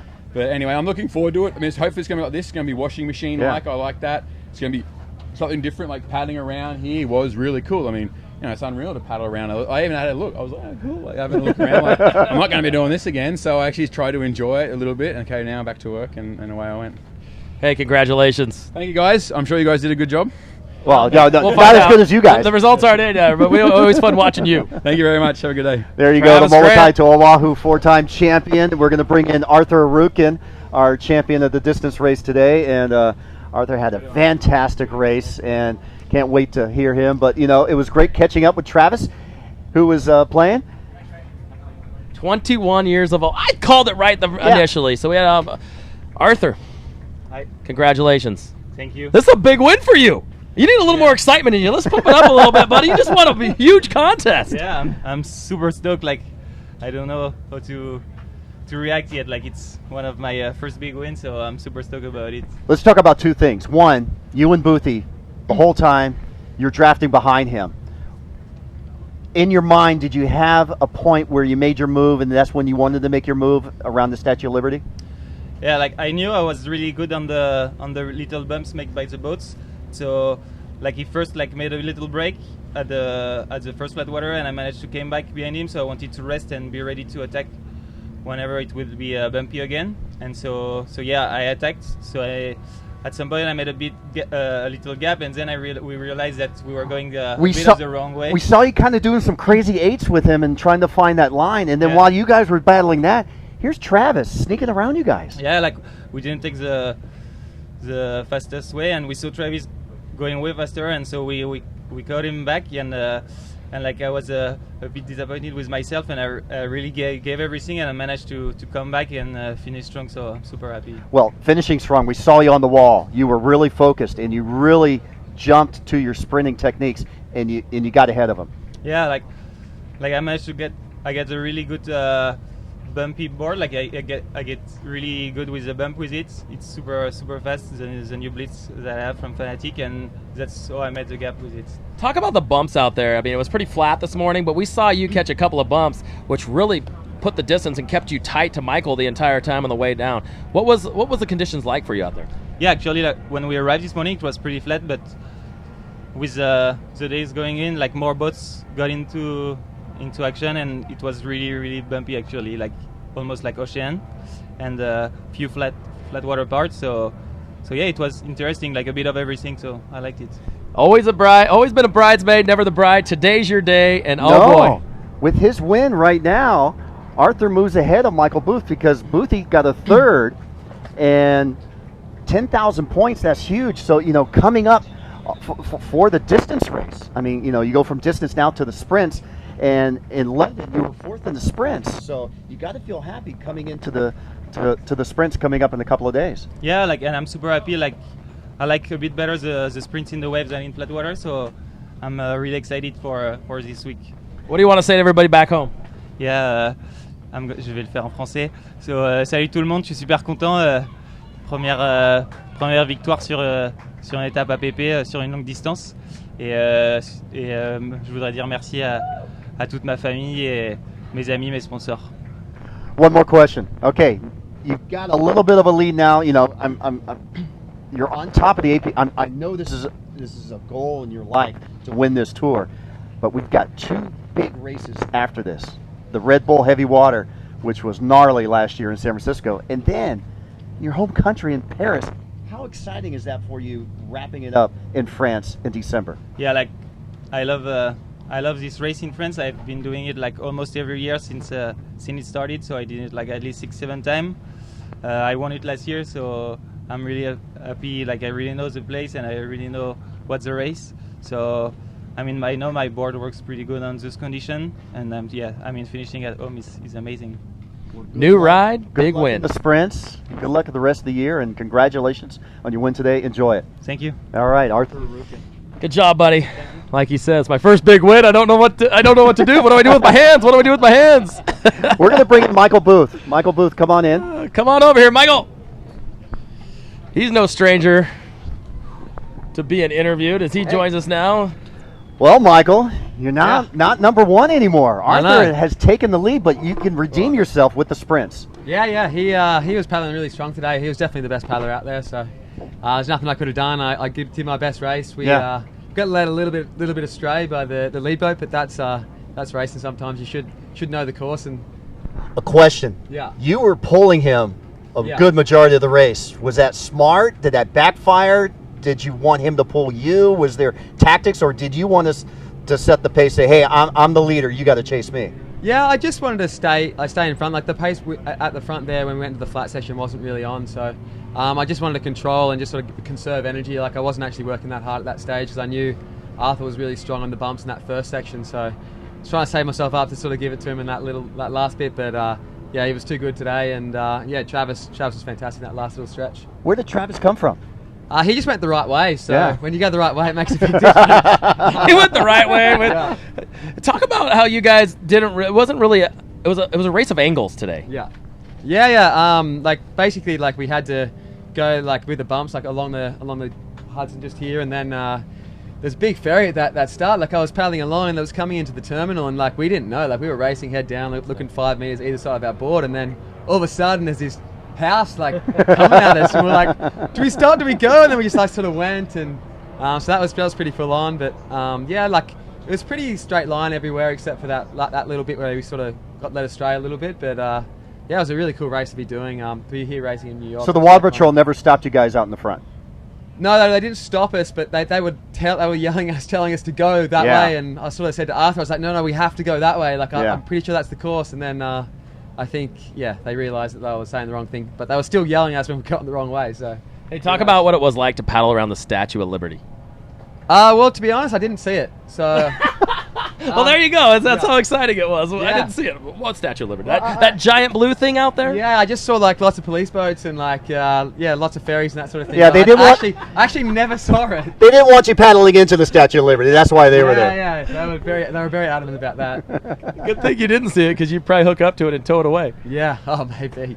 No, but yeah, it was cool to be paddling, but now we can look at it. So yeah, it's a pretty spectacular location, and the Manhattan skyline coming back at the end was pretty spectacular. Okay, the rest of this race, you got the sprints coming up. Yeah. You're not, you got a 6th place in the sprints in London. You got to regroup yourself. Yeah. And Arthur, hey, things can happen. He could get bumped off and, Yeah. and fall off. I mean, anything could happen in the sprints, and that's why they're so exciting. Now they're going to be in the surf zone. What are you looking forward to that? Oh yeah, I think there's going to be some surf. Bit of surf left over from the hurricane on Tuesday, so that'll be a bit of fun. And I don't know, just going to the sprints just to do my best and see what happens. Like it's one of those things where it's so fickle. Like you make one mistake and you're out. So you saw a few guys in London that happened too, and I got through to the final for the first time in London. So maybe my goal is just to make the final again and see what happens. The rest of the year, the Red Bull in San Francisco and the final event in Paris. I mean, those 2 events will decide, who's going to be the world champion. Yeah, absolutely. I'm just going to try and put my best foot forward always and do my best every time I put my foot on the line and see what happens. All right, Michael Booth, congratulations on your performance and good luck to you in the sprints. Thanks a lot, guys. Cheers. Yeah. Baby. What Statue of Liberty? Yeah. There's a Statue of Liberty here? Are we in New York? I love Michael. I'll tell you what, it's not spectacular when you do it. So true. Well, He's a racer. Well, we know he's not in Perth. No, that's true. That's true. So congratulations to him. Currently wearing the #1 jersey. We'll see if he can hold on to it like you talked about, Bo, but big transition in points. I think Arthur right now, after the distance race, has taken the overall lead, but we still have the sprint races coming up on Tuesday at Rockaway. And then, coming up in October is that Red Bull heavy water event. And when we mean heavy water, there's a 2-week waiting period for this event, and they hold it on one morning, all right? And it's in and out through the surf underneath the Golden Gate Bridge is one of the most spectacular races in SUP surfing.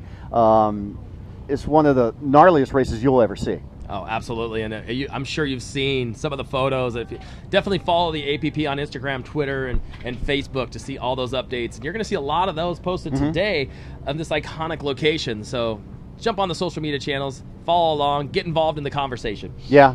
Tristan, Anthony Vela did a great job organizing this race. I think there were some surprises that we saw. There was some hiccups that we saw. Michael said, I didn't even notice the stat. He knew he was paddling around, but he was so focused. He had the blinders on, and he wanted to win this race, and he was all out to win it.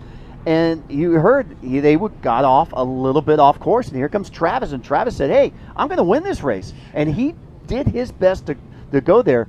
But it was the 21-year-old from France, Arthur Arukin.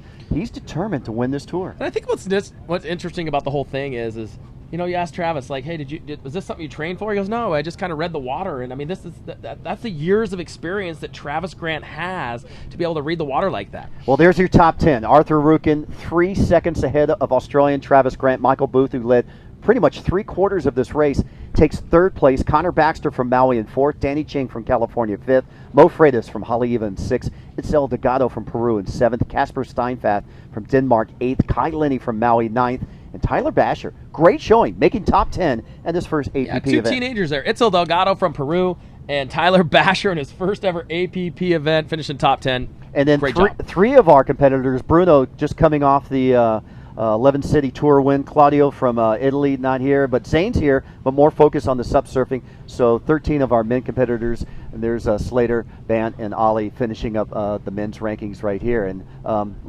58, 11 seconds separating first and last of the men.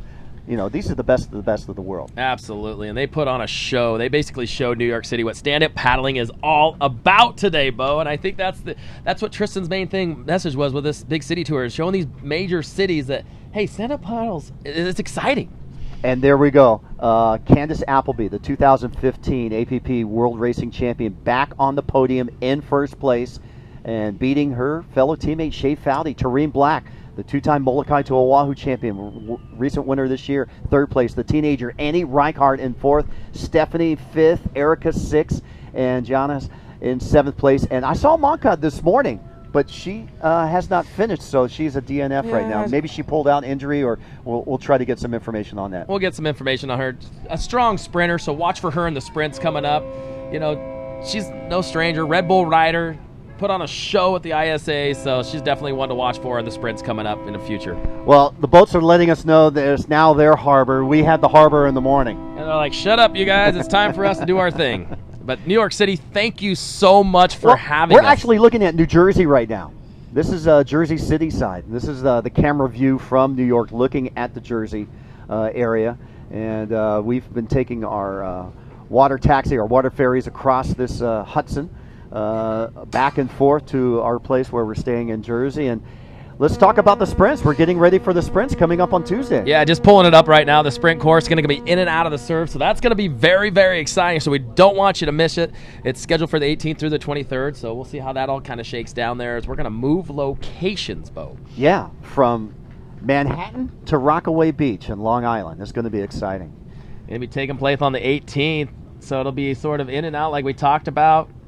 And then we finish things up with the surfing, as you talked about. The surf will then take place, and all the surf it's been firing. I mean, everybody's been talking. You heard Zane talk about it at its peak right now, so we'll see how that kind of shakes down later on in the week. Yeah, well, you know, Hurricane Florence produced a swell up the East Coast here, and that is diminishing right now because the hurricane has made landfall. But there's another low pressure that is bringing in another swell later in the week, and that's perfect timing for, you know, the rest of the surfers and the competition. And we definitely want to give a special thanks to all of our supporting sponsors or supporting partners for the APP World Tour here at City Paddle Fest. Brew Doctor Kombucha. If you haven't tried a kombucha, try one, Bo. That's how it keeps you young. I know, you look like you're 20.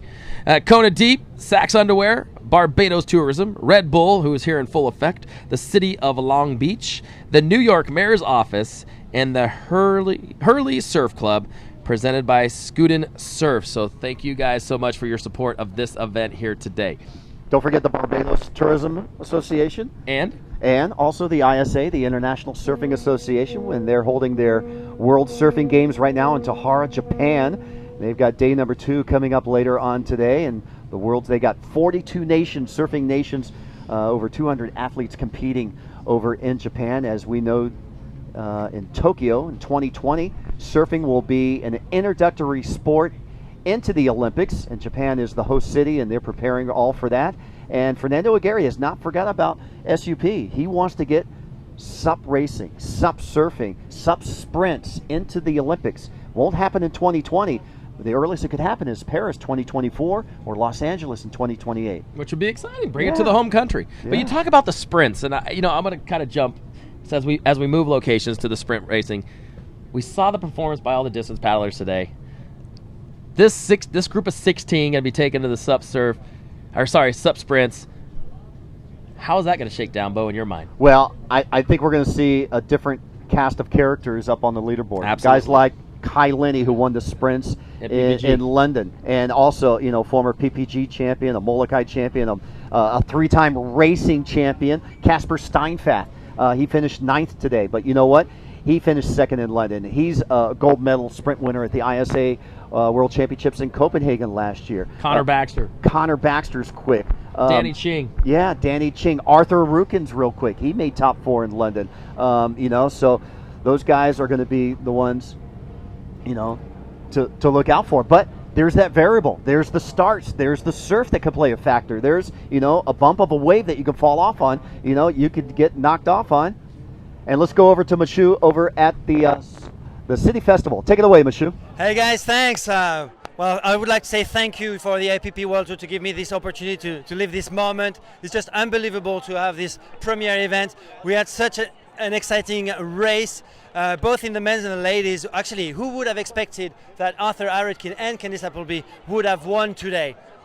Not many people, I'm sure. Although we know they are very good athletes, we thought perhaps Michael and Shay, just like in London, would have been the best riders today. They knew how to play strategically. They did know how to and when to make the moves, to play with the bumps, and that's how they won the race. And very well done to them in this beautiful setting of New York City.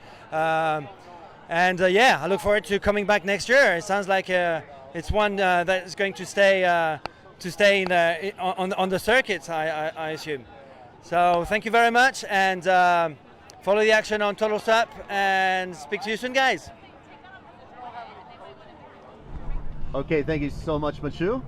As don't forget the rest of the APP touring year, the Red Bull Heavy Water Challenge coming up between the dates of October 15th and November 2nd. That one day, they're looking for 20-foot faces like we had last year.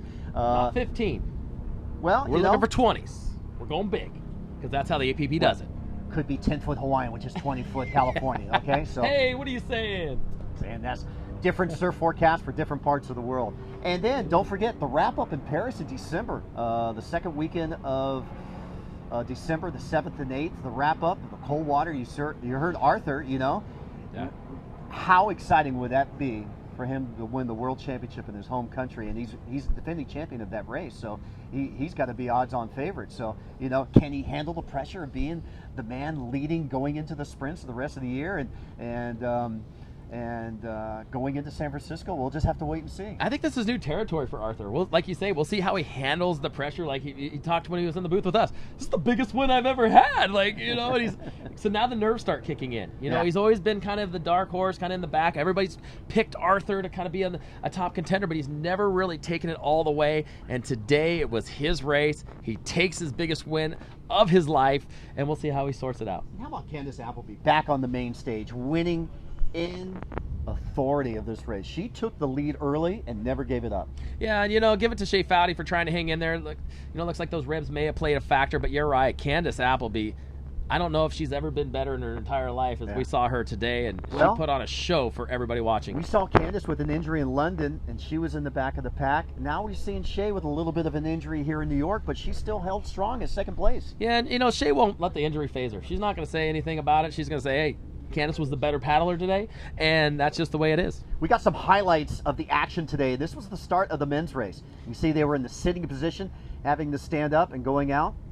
And you see Arthur on the inside there. Nice start by him as he had that whole shot and sort of sitting in the middle of the pack. Arthur, like you said, was just kind of paddling his race, letting the things ride. But he found Boothie, and there's Connor Baxter. He was in that group of that top 5, but it was this train right here between Michael Booth and Arthur Rukin, and you heard Arthur when he made his move. Yeah, and what you're not seeing here is Travis Grant going on a far different route than everybody else that was totally out of the camera angle, which we didn't even know about. Yeah, and here's Arthur. It's amazing. You're seeing Arthur and Michael Booth, and Booth never even saw the Statue of Liberty because he was so focused on trying to win this race.